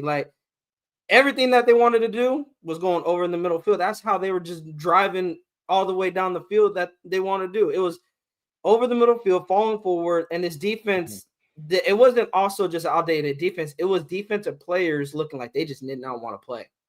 Yeah. They did not want to play. They did not want to be out there. Like I said, you got Rashee Rice coming back, his 2025 debut, and he hangs 2 touchdowns on you. Caillou Blue Kelly. Like, and the thing is, make it make sense from a coaching standpoint. The corner that has allowed the most yards in the NFL, we're going to put you on an island with Rashee Rice. Make that make sense. We're not going to give you safety help. We're going to put you on an island. And then on the flip side of that, Eric Stokes, you're going to get put on an island with Xavier Worthy. What do Rashee Rice and Xavier Worthy have in common? They are both one of the fastest players in the NFL. And we're going to put our worst corners on an island against them both. Like, it makes no sense. And, like, you could say, okay, well, Kelsey only had 3 catches. No, well, he had, 60-something yards on 3 catches? Like, Mahomes could have went anywhere on that football field. Yeah. And Romo hit it on the button. This team has so many weapons across the board. We're putting linebackers on wide receivers. We're putting a small corner on Kelsey. Like, it makes you think, like, Pete Carroll, are you just watching the Chiefs for the first time? They've been this way. The Chiefs have been this type of team. People are saying, oh, the Chiefs are dangerous. The Chiefs have been this way. Why is it taking it so long for the Raiders defensive coordinator and the Raiders defensive players and our head coach to come up with a plan to shut down Mahomes, Kelsey, Xavier Worthy, and Rashee Rice, and you guys are just letting them do whatever they want to do? There was not one facet in the game where Mahomes looked like he was struggling out there, where Rashee Rice and Xavier Worthy were struggling out there. Mahomes threw it across the field. And Darnay Holmes, you had the easiest interception probably you would ever see, and you got mossed by Xavier Worthy. Inexcusable. Inexcusable. For sure. Yo, again, real quick, shout out to our guy, Wasted Talent in the building. Salute, brother. Tough game, tougher season. It's time to reset the strategy the team is using to rebuild. He goes on to say the shit these Raiders will make you learn and become a master of hobby. I'm going to pick up the phone line. Facts, dog. Hey, facts. Talk, my guy. Jesus Christ. For real. Wasted. Talk that shit, man. Yeah, I'm gonna ask Will. Hey, Will, like, man. I mean, I think we kind of mentioned, we kind of dabbled in this last time. Outdated defense. We saw him get kicked in the middle of the field. Defense? What outdated? I mean, like, what fucking defense? Let's be real. People were open all over the field, bro. I mean, Patrick Mahomes was back there playing man. You're open. You're open. Oh, shit, that guy's open. Everybody was the fuck open, bro. There was not one time that we said like I said, 1st and 20, 1st and 30, no problem. We're going to give you the first down. Yeah. Bro, this shit is embarrassing. Blue Kelly got worked. I knew it before the game. I'm like, yo, there has to be a strategy. There has to be a strategy to doing this thing. You have to take away people.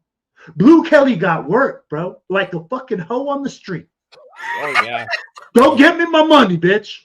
Because, bro, he put her ass on the street. Go give me my money, bitch. Exactly. Because, bro, I'm telling you right now, got hung out to dry. It's just like my man was saying. Hey, if you're a defensive coordinator, you know you have these type of issues. You got to handle it. Holmes in the slot getting worked, bro.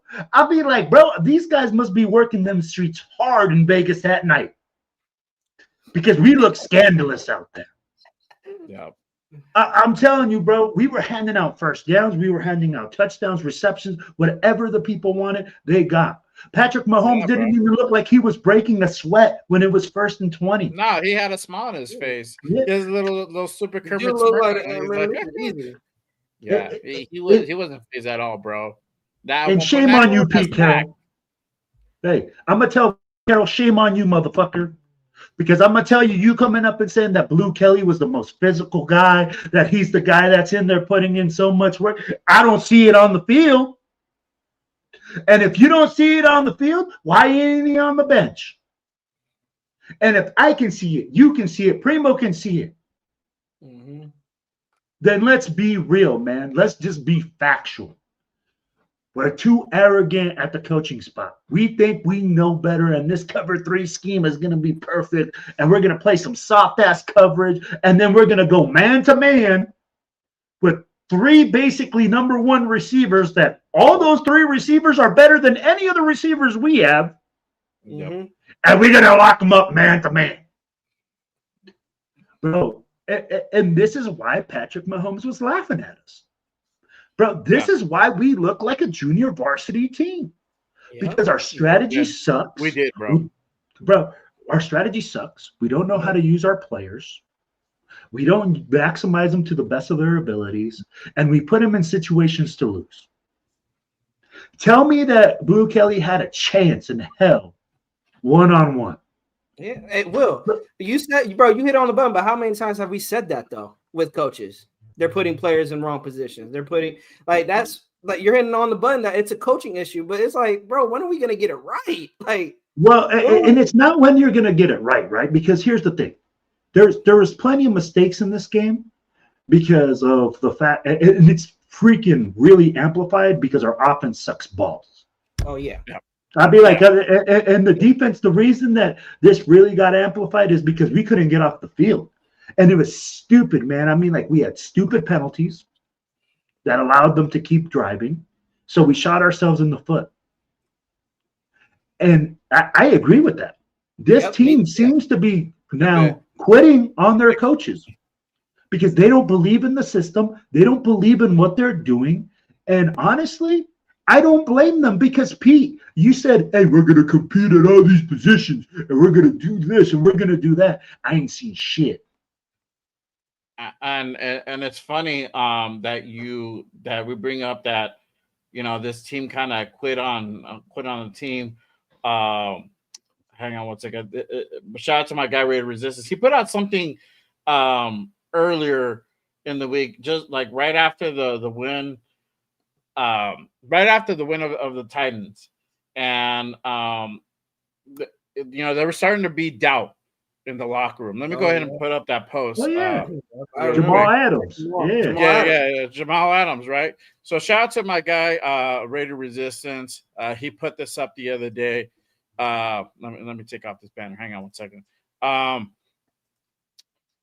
Jamal Adams reveals that the Raiders locker room was starting to build doubt, right? So we were on that 4-game losing streak. Everything was looking bleak, right? And then, luckily for that Titans win, it kind of changed. But now having this type of loss in KC, the way we lost, now you got to kind of bring up, is that going to come up again? Because he was asked regarding that. He's like, man, it was much needed, right? So we drop a couple of games and the outside starts to churn on you. Inside, we start questioning a lot of things. So this was a huge win, a confidence booster, yada, yada, yada, right? But now losing the way we did, getting skunked, not like literally the defense, this defense that he's on got cooked. Very, very few moments, highlights that you could go ahead and take away that they were positive. Looking back, I'm pretty sure the doubt starts creeping back in. I don't know why wouldn't you want to think, like, well, wouldn't you think that, especially this type of loss? This is a rivalry game. I don't give a damn if you're just new to the team. When you go into a team and you're like, hey, we're playing our rivals, they talk shit, and trust me, they were probably getting an earful out in the field too. It just demoralizes you, and at a point where you're getting the ball run, like literally shoved down your throat, you're just getting sliced up. It's just like, fuck, man, like the morale just like literally goes away. I want to ask you guys this question: does this loss fall on Pete, Chip, or Patrick Graham, or all three? What are you guys' thoughts? Primo, I'll start with you. I'm going all three, but more on Pete. Pete's the head coach. Okay, you're gonna get what you want Chip to do. Tell him to do it.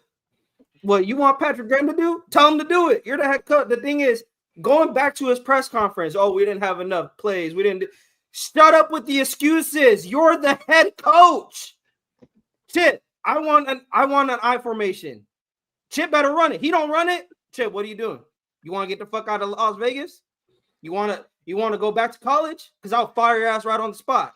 You will not fly back to Kansas City. I want Genty to get more. I want to run the football. And Chip Kelly's like, no, I want to throw the football. Well, you're not the head coach, Chip.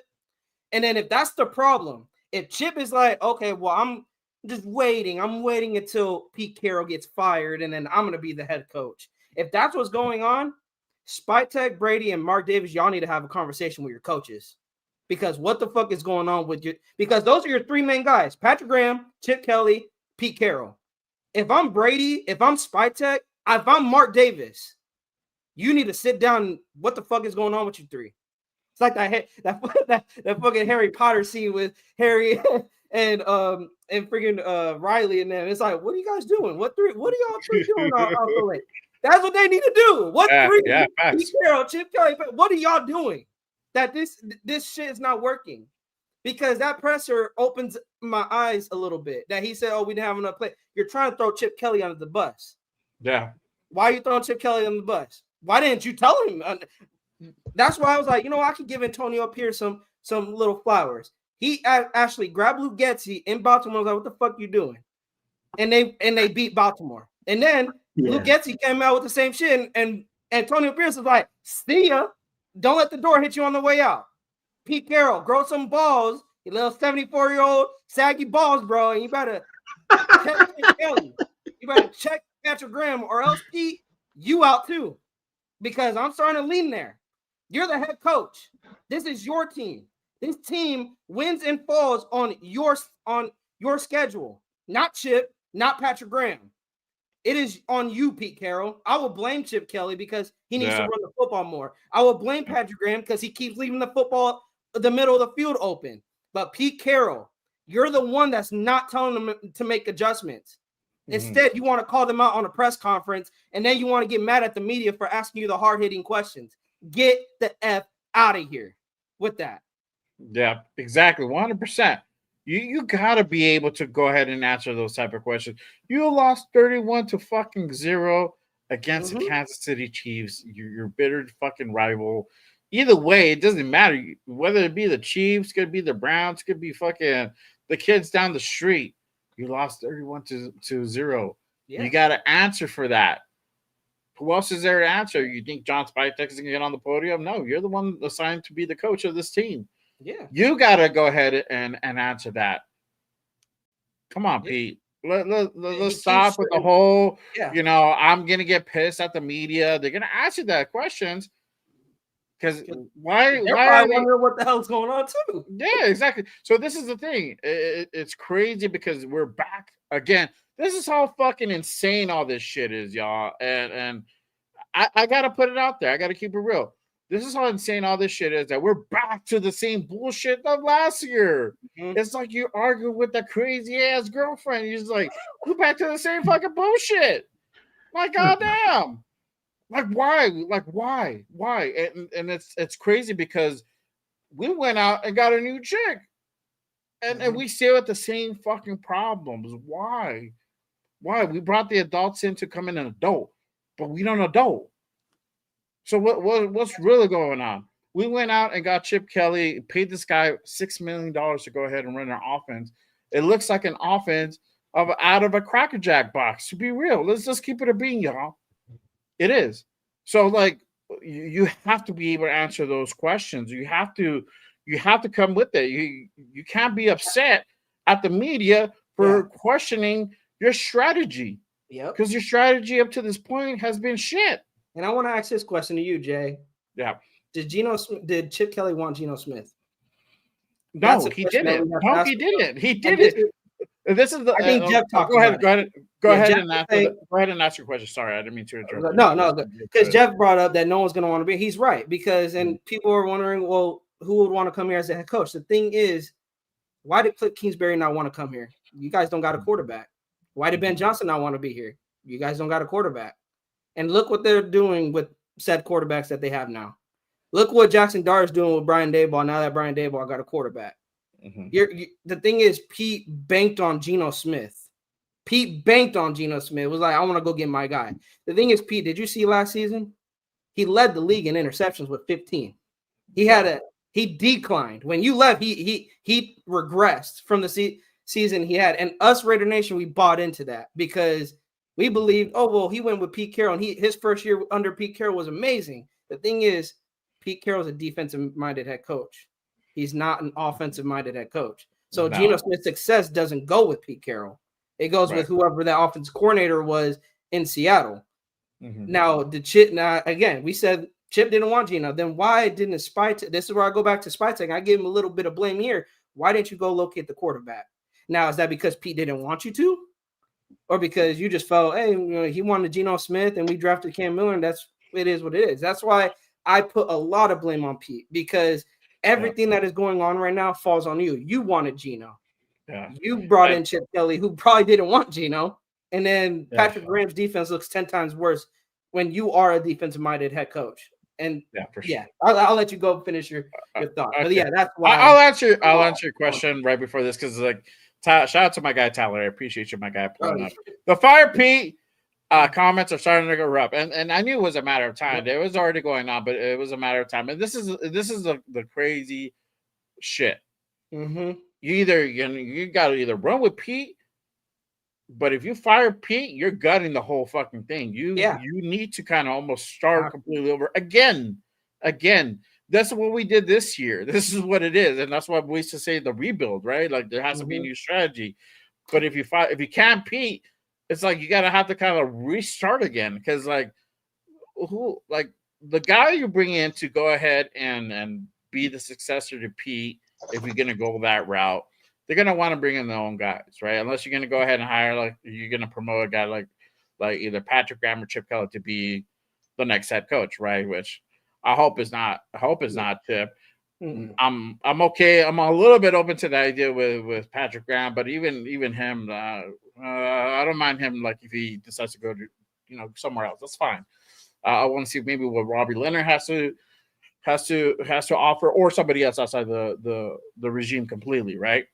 I think you should just, if we're gonna go that route, gut it to literally the foundation, not the studs. Let's say the studs, right?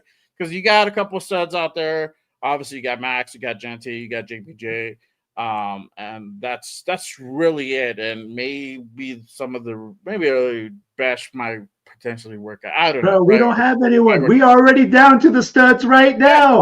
Let's not start getting tripped out. Hold on. But the point being is that you tear that motherfucker down and then restart again, right? Which I don't want to do. Most of everybody doesn't want to do, or half of the nation wants to do at this point. We're so lost that we'll take anything at this point, right? That's the thing, and that's really what we're up against right now, right? Yeah. To answer your question, Primo, no, Chip Kelly did not want Geno Smith, and that's the shit that boggles their mind. This was, I don't know if there was a committee behind this decision, or they just let Pete go carte blanche on the quarterback decision, or maybe they were both part of that decision. They said, oh, okay, well, maybe Chip voiced his opinion, but it's like, it's up to you, dog. Like, whatever you want to fucking do. But obviously, whether they both decided on Pete or we both decided on Geno or not, the shit that really irks me is that we still did not draft a successor to Geno. Yes. Why? Yeah. Why? To really control the narrative, and this is Geno Smith is our guy? For real? Because you went out and paid him a bag? Come on. Who gives a fuck? If it's gonna be your guy, it's your guy. That's the guy you're gonna run with. I forgot who put out there we should have drafted Shador. Shador would have done better, right?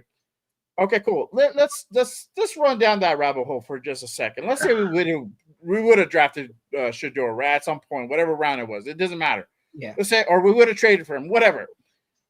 he's still gonna sit behind Geno. It didn't matter, right? And that's the fucking thing. We didn't make a move. We didn't take that move seriously, and we're gonna have to do that again. And that's why Jeff is like, okay, you're gonna go out and get a quarterback, but you also got to rebuild the line. Yes, but you still got to get that fucking quarterback. Yeah, you still have to get that piece. Changes the team completely. It's such an important piece. And that I gave crap to DC. Jay knows that I gave crap to DC, but that is what DC gave us in 2014, hope, because we were looking for quarterback after quarterback after quarterback. That team was terrible in 2013, and in 2014 we drafted Derek. That team still was terrible, 3-13. But what did DC give you? He made shit look into, hey, maybe let's see what he does with Michael Crabtree and Coop. That's what I'm waiting for. And I was like, okay, Geno's coming in here. We're gonna draft Dart, or we're gonna draft Shador. We don't draft either one of those guys. Why? Dart was there in the second round for you to take. No, you trade back. Shador was there for 5 rounds. You don't even pick him up. You pick up Cam Miller. You pick up Cam Miller, and then you don't even play him in the preseason. Like, that's what I don't understand. Like, they have to have a conversation with themselves. That's why I bring up the quarterback, because I'm like, they have to have a conversation. Is when they let DC go, Josh McDaniels, I was like, you're gonna get a quarterback. No, he got Jimmy G, and same thing. You didn't draft a quarterback until the 4th round, basically banking on Jimmy G being your guy for God knows how long. And then this season, you're doing the same. Pete Carroll's doing the same thing with Geno, like you're saying. He's banking on Geno being the long-term answer until Geno retires eventually, or whenever that is. No, you draft a successor, because when shit hits the fan, that guy might need to come in. Look at the Giants. They went out and got Russell Wilson, but that didn't stop them from drafting Jackson Dart. When shit hit the fan, because Brian Daboll ass is on fire, and that general manager ass is on fire, he's like, hey, you're going in, Dart. You're probably, and the thing is, he probably is not ready, but he's putting his lights out. You never know if a guy's ready. You got to put him in. Yes. I'm going to go to my guy, Raider Will. Who do you think this falls on? Pete, Chip, Patrick Graham, and then to Primo's question, did Chip really want Geno and all that? What are your thoughts on that? I'll give you the floor. All right. First of all, hey, I'm with Primo on the situation where you look at it, and at the end of the day, if you're a coach, then you really have to say that it's on the head coach, that it's on the guy that it is like in charge, right? Mm-hmm. And at the end of the day, that is Pete Carroll. And he's the one that's putting out this product. He's the one that is approving these game plans. He's the one that's looking these coaches in the eye and saying, hey, players, you guys have to be successful. You guys have this. This is what we're going to do. And honestly, it's tough. I mean, like, man, and you know what? Chip Kelly didn't want Geno, but it doesn't matter. Like, here's the thing. This is the team that was put together. And your job as a coordinator and as a coach is to put the best product possible out there at one time.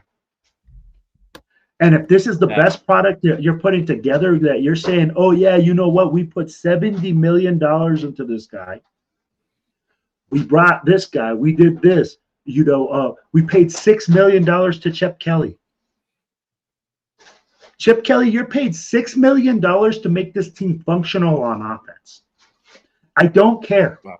Stop making excuses for, hey, saying, oh, this isn't my guy. This isn't the guy I wanted. It's always that, right? We never draft the right guy. We never get the guy that they wanted, the guy that they needed. Stop making excuses and start giving me results.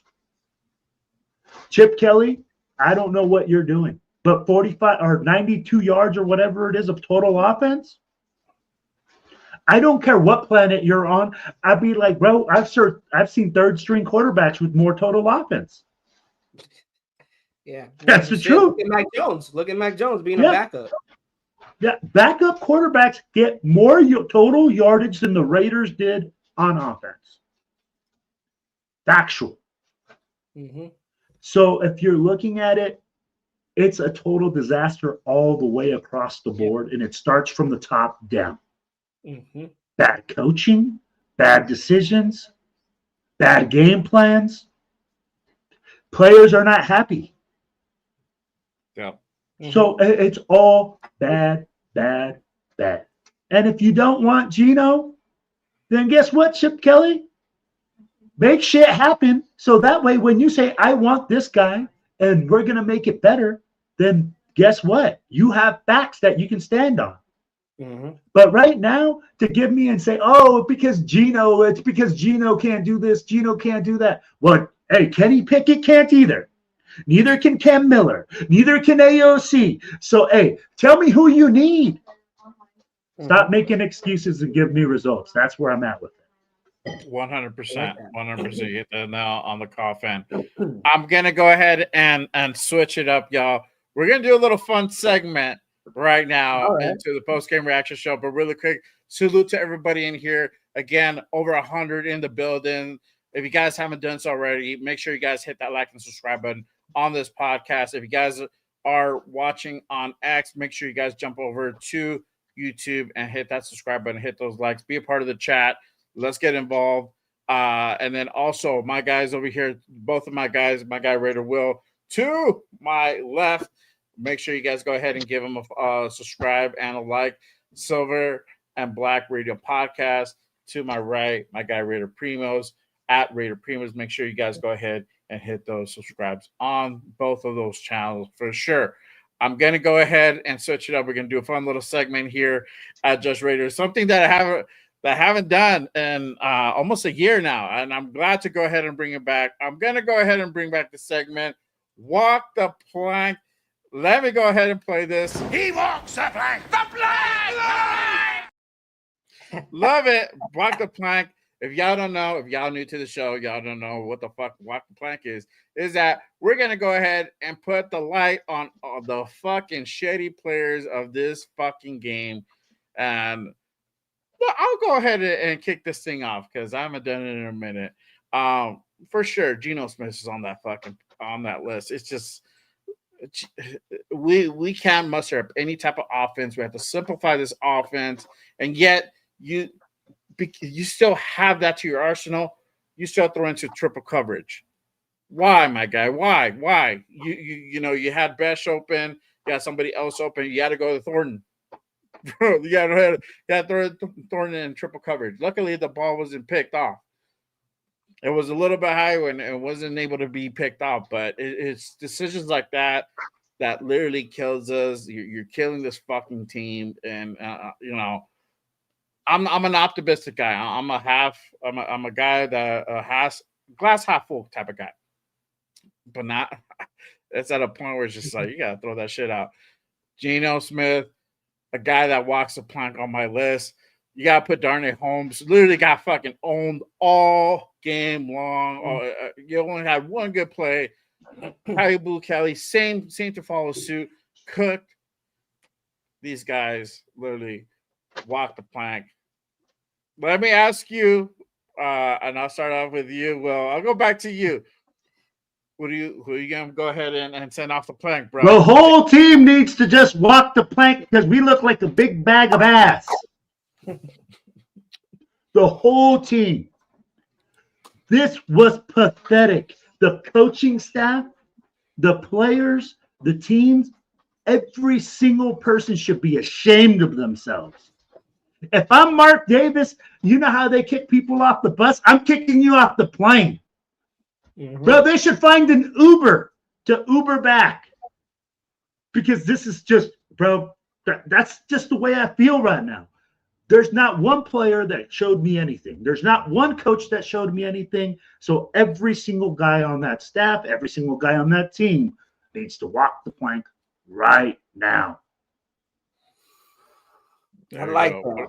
What about man? Like I was gonna say the same thing, but I don't want to say the same thing. I'm probably just gonna emphasize on what Will said there because what bright spot was there? Like, yeah, the whole secondary. I could put it on the coaching staff too because, like, why did it take so long for us to bench our starters? Yeah. Like you bench JPJ before you bench the entire starters, which What's up, bro? kind of was confusing to me. But the entire team has to walk the plank. The entire team, like, what bright spot out there was like, hey, yeah, you're safe from the plank walk. No, from Isaiah Palomalu to Darnay Holmes to Eric Stokes to Kai Blue Kelly to Meredith to Gino to Jen. I'll even put Genty on there. Everyone, you guys didn't show one fight, 1 ounce of fight.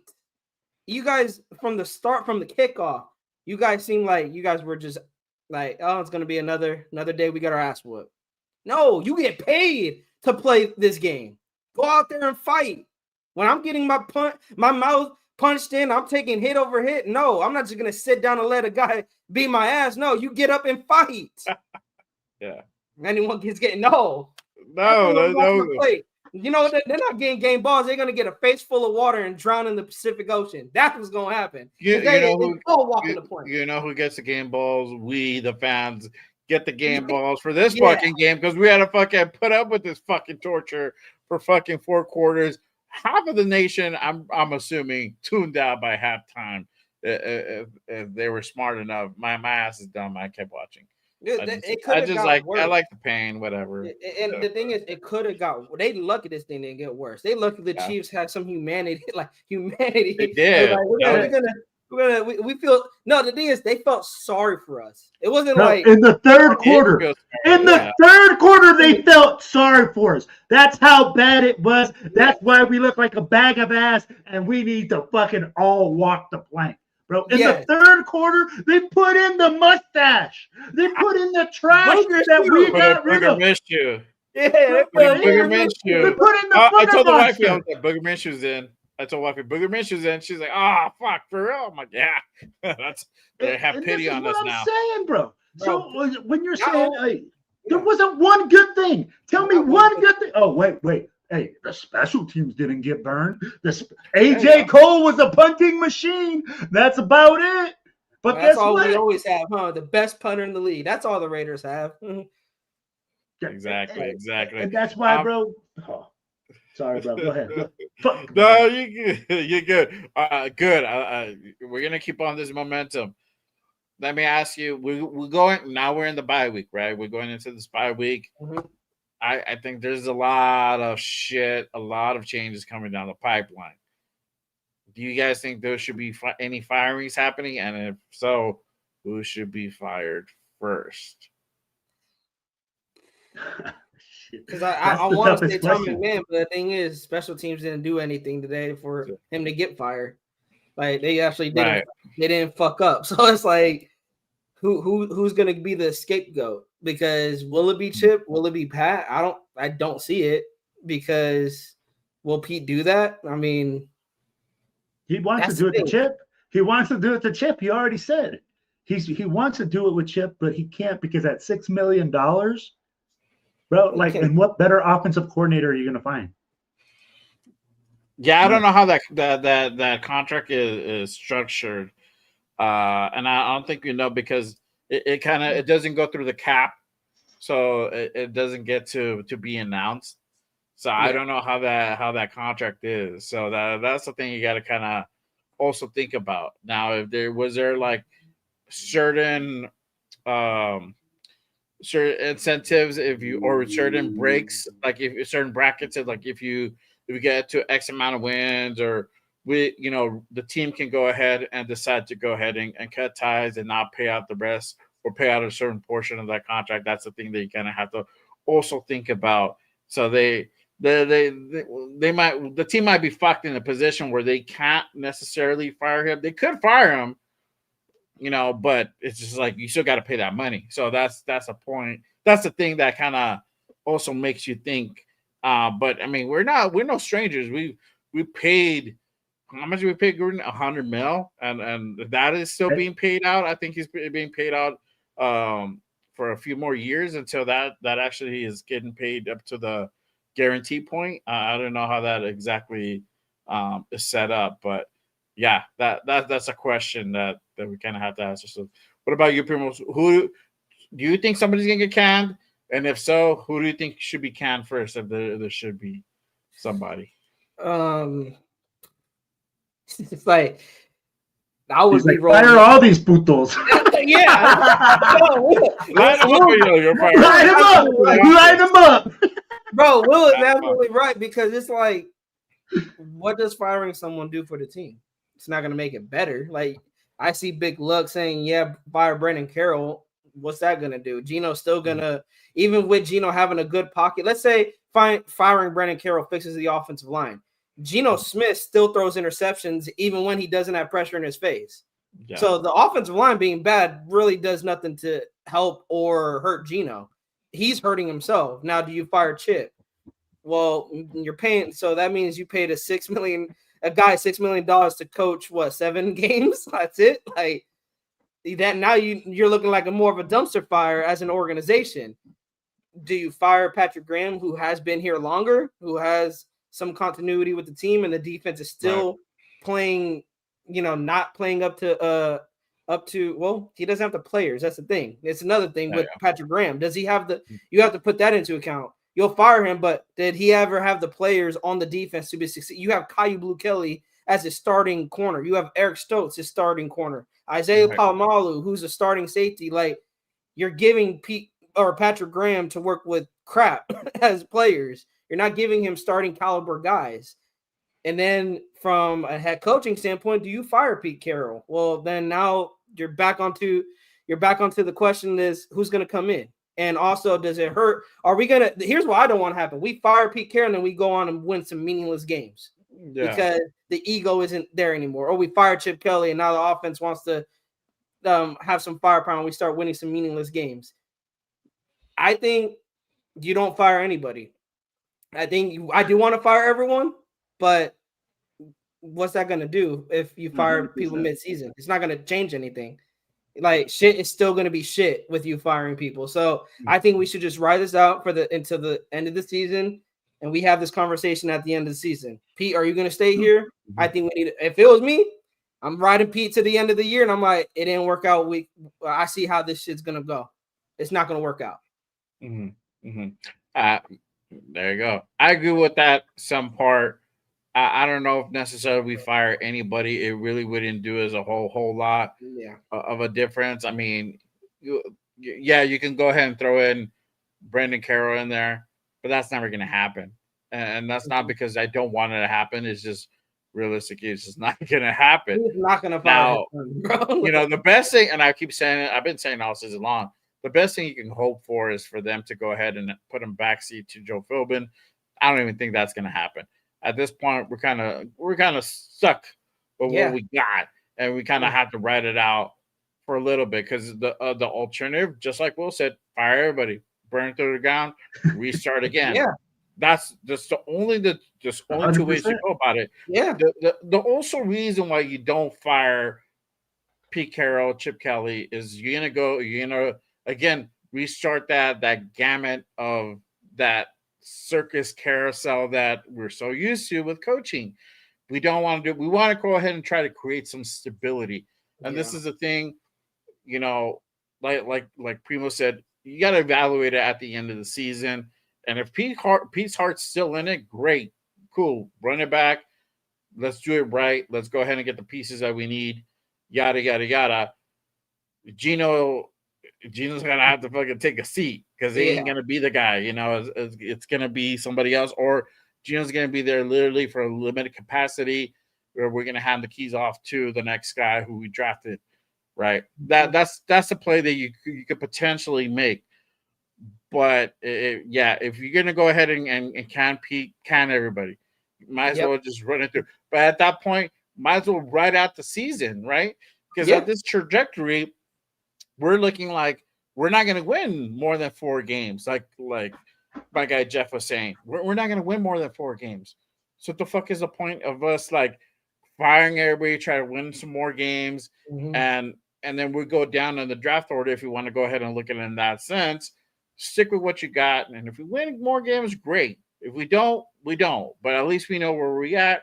At least we know we're going into the next season with not too bad order in the draft, and we still have some continuity.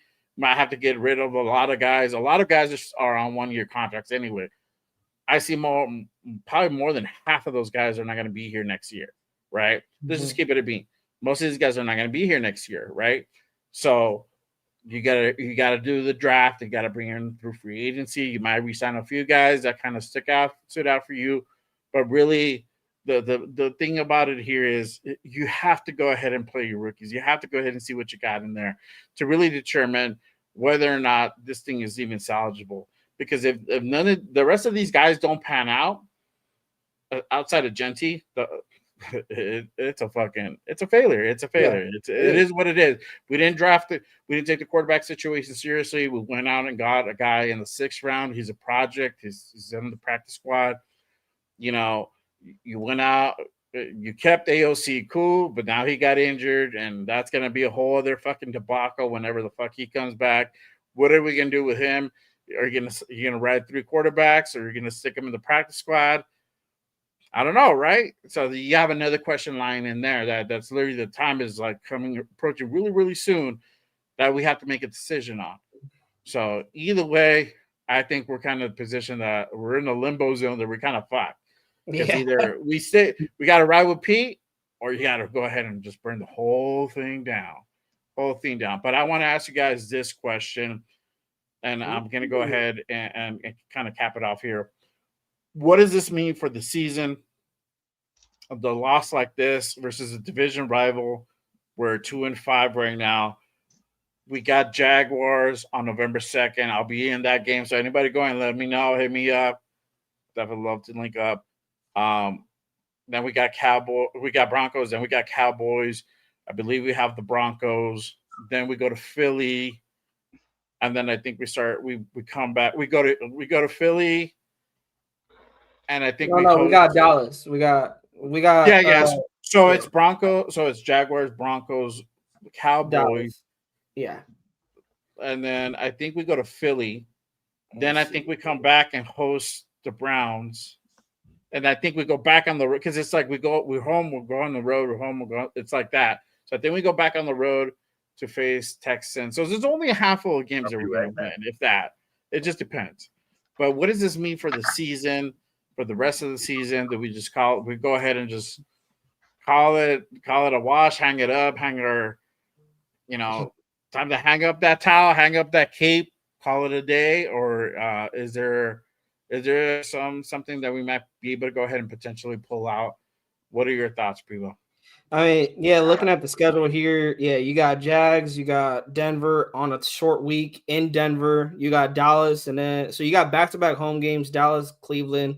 Then on the road at Chargers, and then Denver, and then looking at the rest of the schedule, just to sum it up, I don't see another win. I don't see another win. Maybe the Browns. The Browns are not. People were saying the Browns are not looking good. They have Quishon Junkins that just went off today, 3 touchdowns against. I don't even know who they played against, but the thing is that. This team doesn't look like they show up. The players look like they quit. They look like they're not even bought in.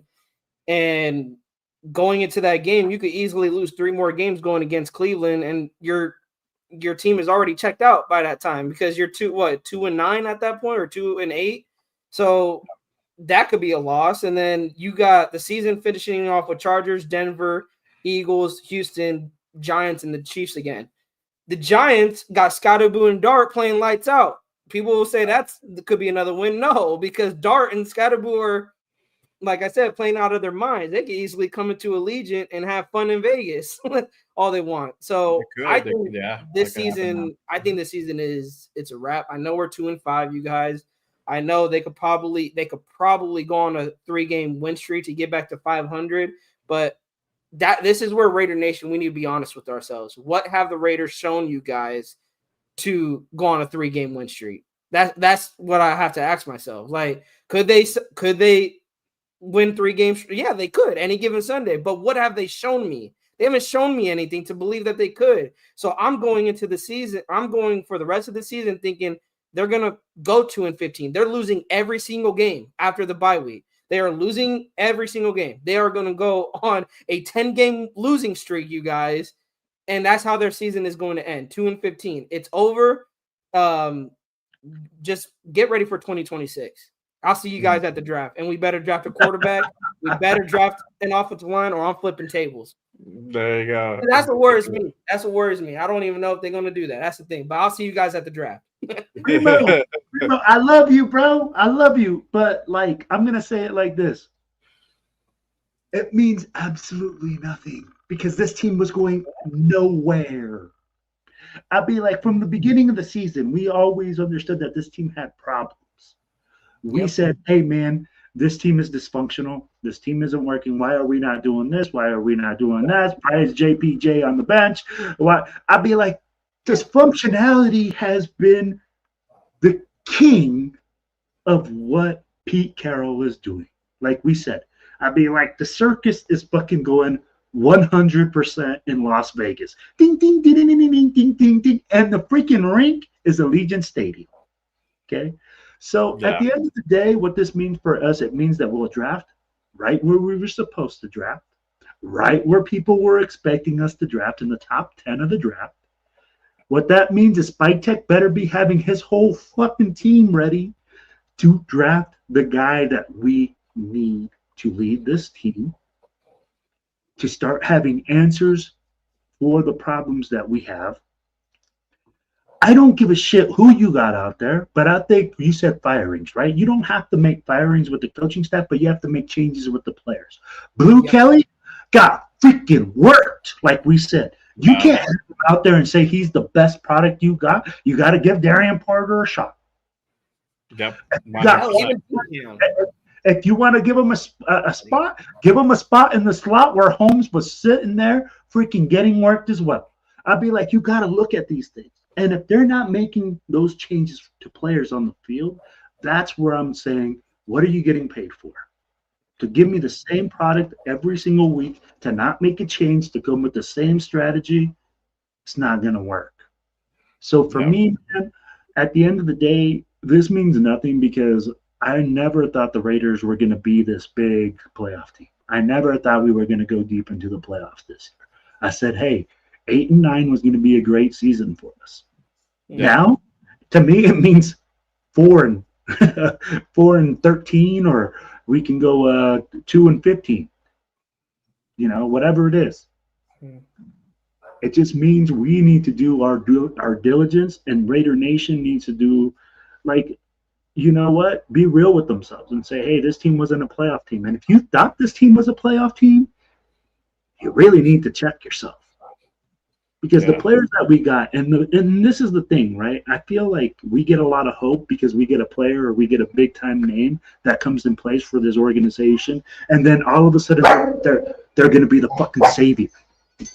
They're going to be the one that is going to turn this fucking team around, right? So shut up, Caster. That's exactly what the fucking, you know what? That's exactly the balls that fucking Pete Carroll needs to have. Shut the fuck up. And fucking go to his coordinators and say, shut the fuck up, do what I want you to do, and let's come up with a game plan for winners. Even the dog, even the dog is bad. The dog is bad and shit. The dog is bad. But that goes to sum up the season. But this is what it is, man. And I mean, like, unfortunately for the Raiders, bro, what does it mean? It means absolutely nothing because we were never going to be a playoff team. We were never going to go and win the Super Bowl. We were never going to be this team that everybody wanted it to be. It's unfortunate. I hate keeping it a beat. But, hey, we got to keep it a buck here. And we are not even ready. Bro, we're not even ready to go play a fucking high school team. Much less a professional team. I agree, man. Like, I had the Raiders winning 8 games, maybe getting lucky to win a 9th. But I told myself, I'm like, hey, if it's better than 4-13, I'll take it. Not saying we're going to make the playoffs, but hey, 7-8 wins. Yeah, it's not a good look. It's middle of the pack, but better than 4-13. But you're looking worse than last season. I think that's where it hurts for me because I didn't think they were going to go to the playoffs, but I wanted to see a little bit of improvement. Again, I want that thing that I talked about in 2014, hope. I wanted some hope for the future. And you took it right out of Raider Nation. I don't think I'm not going to speak for all of Raider Nation, but we ain't got hope for this season, for next season, for seasons after that. Like, we have no hope that the Raiders will ever figure this out and get their shit together. And I mean, we've tried it all. Young head coach, old head coach, seasoned head coach, fucking your grandma. I mean, like, everything. Anything the Raiders have tried, and we still can't figure it out. Jay, go ahead, bro. I know that you got to get your piece in here, bro, and you probably got to get out of here. So. No, you're good. You're good. I just want you guys to go ahead and sound off for sure. Do I think it's gonna be a wrap? Hold on one second, guys. Hold on.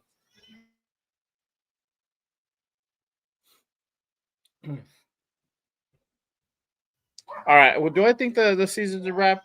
It looks like that. It looks that way. I don't see this season really mounting off to be able to go ahead and really put something that we can go ahead and be proud of, to be honest with you. My magic number was always like 8 and 9, 7 and 10, you know, and if we fuck around and we cool, 9 and 8. But that wasn't the case, right? And at this point, 7 and 10, it's a pipe dream for me. You know, at this point, I think I come to that. I had that real come to Jesus moment. 7 and 10, forget about it. It looks like we're going to be another 4 and 12 team. That's the route that we're going towards. And at this point, it just we need to go ahead and see what we have in our investments. And what I mean by investments is the guys that we drafted. I'm gonna go ahead and harp on it until like my face is black and blue, until we make at least that change. I don't want to see anything else.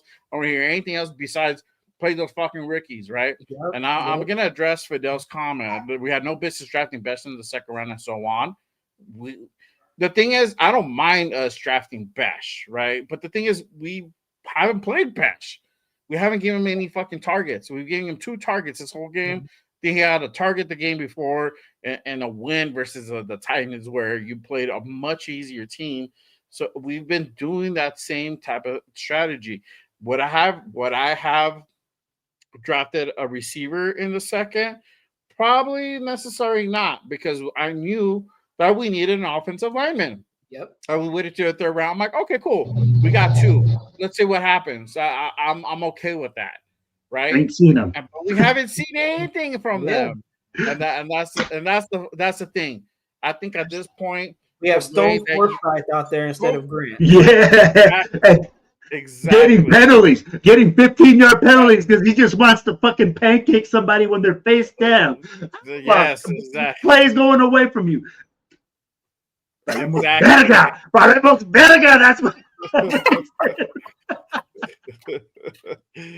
Exactly. So shit like that, you know, and you know, if you're looking at it from a business standpoint, let's look at it from a business standpoint.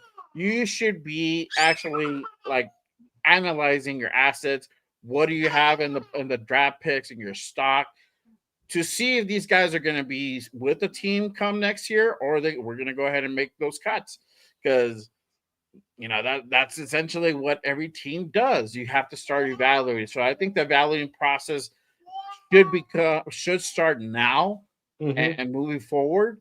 Man, we're so really sorry. We are a sorry ass team. Yeah, man, we had the bye week and we evaluating players. Damn you, Raiders! Damn you, Pete. Forget about the whole winning bullshit. We can come back and win the No, stop it. Hold on, wait. I got one. I got one for Pete right here. Stop it. Get some help. Stop it. Get some help. Let's be fucking real and come down to planet Earth and let's evaluate talent, because this season it's a wrap. It's a wrap. The best thing that you can go ahead and do, Pete, and what you're really good at, and this is why I like Pete. He's really good at evaluating talent, and this is what he should do now. Because he's good with these young guys, right? He's good with these young kids. He was at SC. This is what he did. It was just a revolving door of like fucking great quarterbacks, great talent. He had, you know, bro, this is what he did. Jokes on us right now because they see shit. Jokes on us. But this is what he should do. This is what he should do. This is what our season should now start shifting into just evaluation and seeing what we got for next year and preparing for next year and making, if some guys are going to get shipped out, great. Okay. Jakobi's out. We might shift out a guy here and there. Okay. On the defensive side, maybe we get some stock for that, but it's really going to be Jakobi because it's just looking like that. We're going to keep Jakobi from the get-go. So it looks like he's probably going to be gone. Yeah. So if that's a move, great. Let's do the move. Let's stop with trying to, find out corners and talking to linemen and defensive tackles and all this other bullshit that we don't need to fucking do. You have guys already in your team. Yeah. Use them, Pete. Come on now. Stop it. Get some fucking help.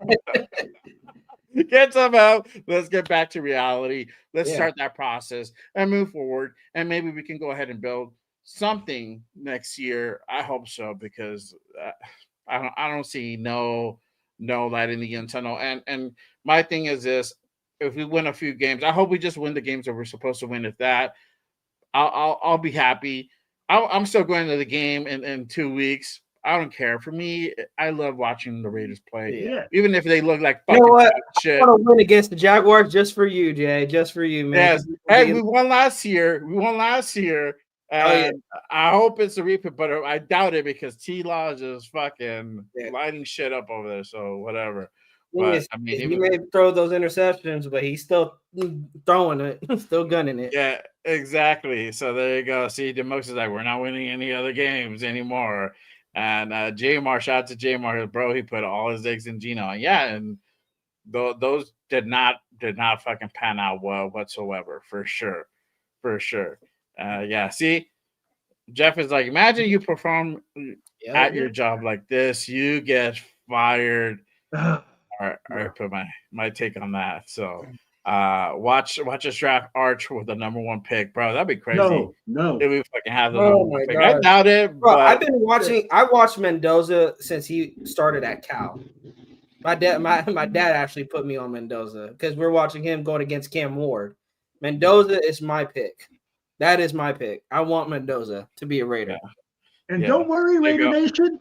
Next week's show, Raiders draft. Woo! We're bringing out the mock drafts, everyone. It's mock draft season. Mock draft season is upon us, Raider Nation. Let's go. Let me be honest. I've been holding off to try to not do those mocks.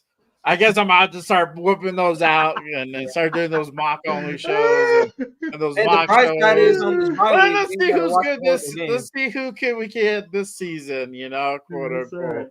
So I know you like Mendoza. Mendoza's nice. Pavia is another guy. Pavia beat out LSU yesterday. I got to go ahead and watch those highlights of Pavia. He's a local guy for me. He's out here. He's from New Mexico. He's from Albuquerque. Shout out to Diego Pavia. You never know. He's a shorter guy, so he's not your prototypical peak guy. So we'll see I was what just watching. there. Like the thing is, I watched Cal quarterbacks come in and out, and there was like never a bright spot. And then Mendoza was toe to toe with Cam Ward. Like that game was a phenomenal. I think even though Cal lost, but I think it was their defense. And then when he got transferred to Indiana, I was like, okay, now this is like a true test because he's going to a conference that is probably bigger than Cal, and he's still putting numbers up there over in Indiana. I'm like, might need to take a look at Mendoza now. Yeah, that's the thing too. That Ohio State guy. He looked good. I saw a little bit of the Ohio State game before we did that. We gotta go do something, but I was watching part of that Ohio State game. I think I watched it to like mid-second, and then I had to bounce. But they were putting a shellacking on Wisconsin for sure. But hey, really quick, I appreciate everyone pulling up that's tapped in with us on this post-game reaction show. I hope everybody had therapy here. Hope everybody feels a little bit better. Probably not, but at least like you don't have that like cinched in your back, cinched your sedge, your chest. You can at least go ahead and kind of go about your day and kind of try to enjoy your week. It's hard. Remember, guys, there's no football next week, so we have that to look towards. But after that, it's the Jaguars on November 2nd in Las Vegas, and then we run it back with the Broncos a few days later in Denver, which I doubt I'm going to that one, but I'll be there. Yeah, I know you'll be there, but I don't know if I'll be there. But yeah, either way, I appreciate everyone tapping in with us. If you guys haven't done so already, make sure you guys hit that like and subscribe button on this channel and on the other two channels.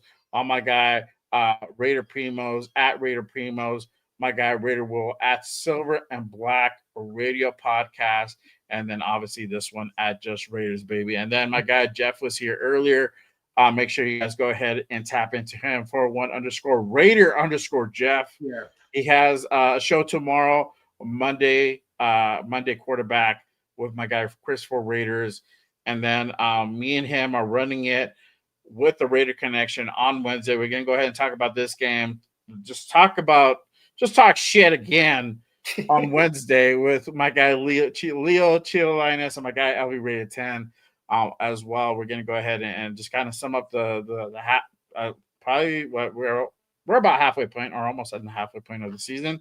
So we'll go ahead and sum it up and just talk about how awful this season has been so far. But again, appreciate you guys. And if you guys really want to go ahead and support the show, go ahead and click that link that's pinned up top in my chat and become a member. It really does. So go ahead and keep the lights on here at Just Raiders. Appreciate everyone who's rocked with us. Let me go ahead and swing it to these guys real quick.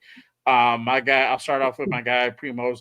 Let them know what you have going on, where they can find you at, all the good stuff you have lined up. What's up, Raider Nation? You guys can find me at Raiders Primos on Instagram, on YouTube. Got a show tomorrow. We're going to do our full recap show. It's going to be me, and I got a surprise guest. It's going to be my cousin coming on. He has some words for today's game, so don't want to miss that. It's going to be tomorrow, 3:00 p.m. Pacific time, 6:00 on the Eastern.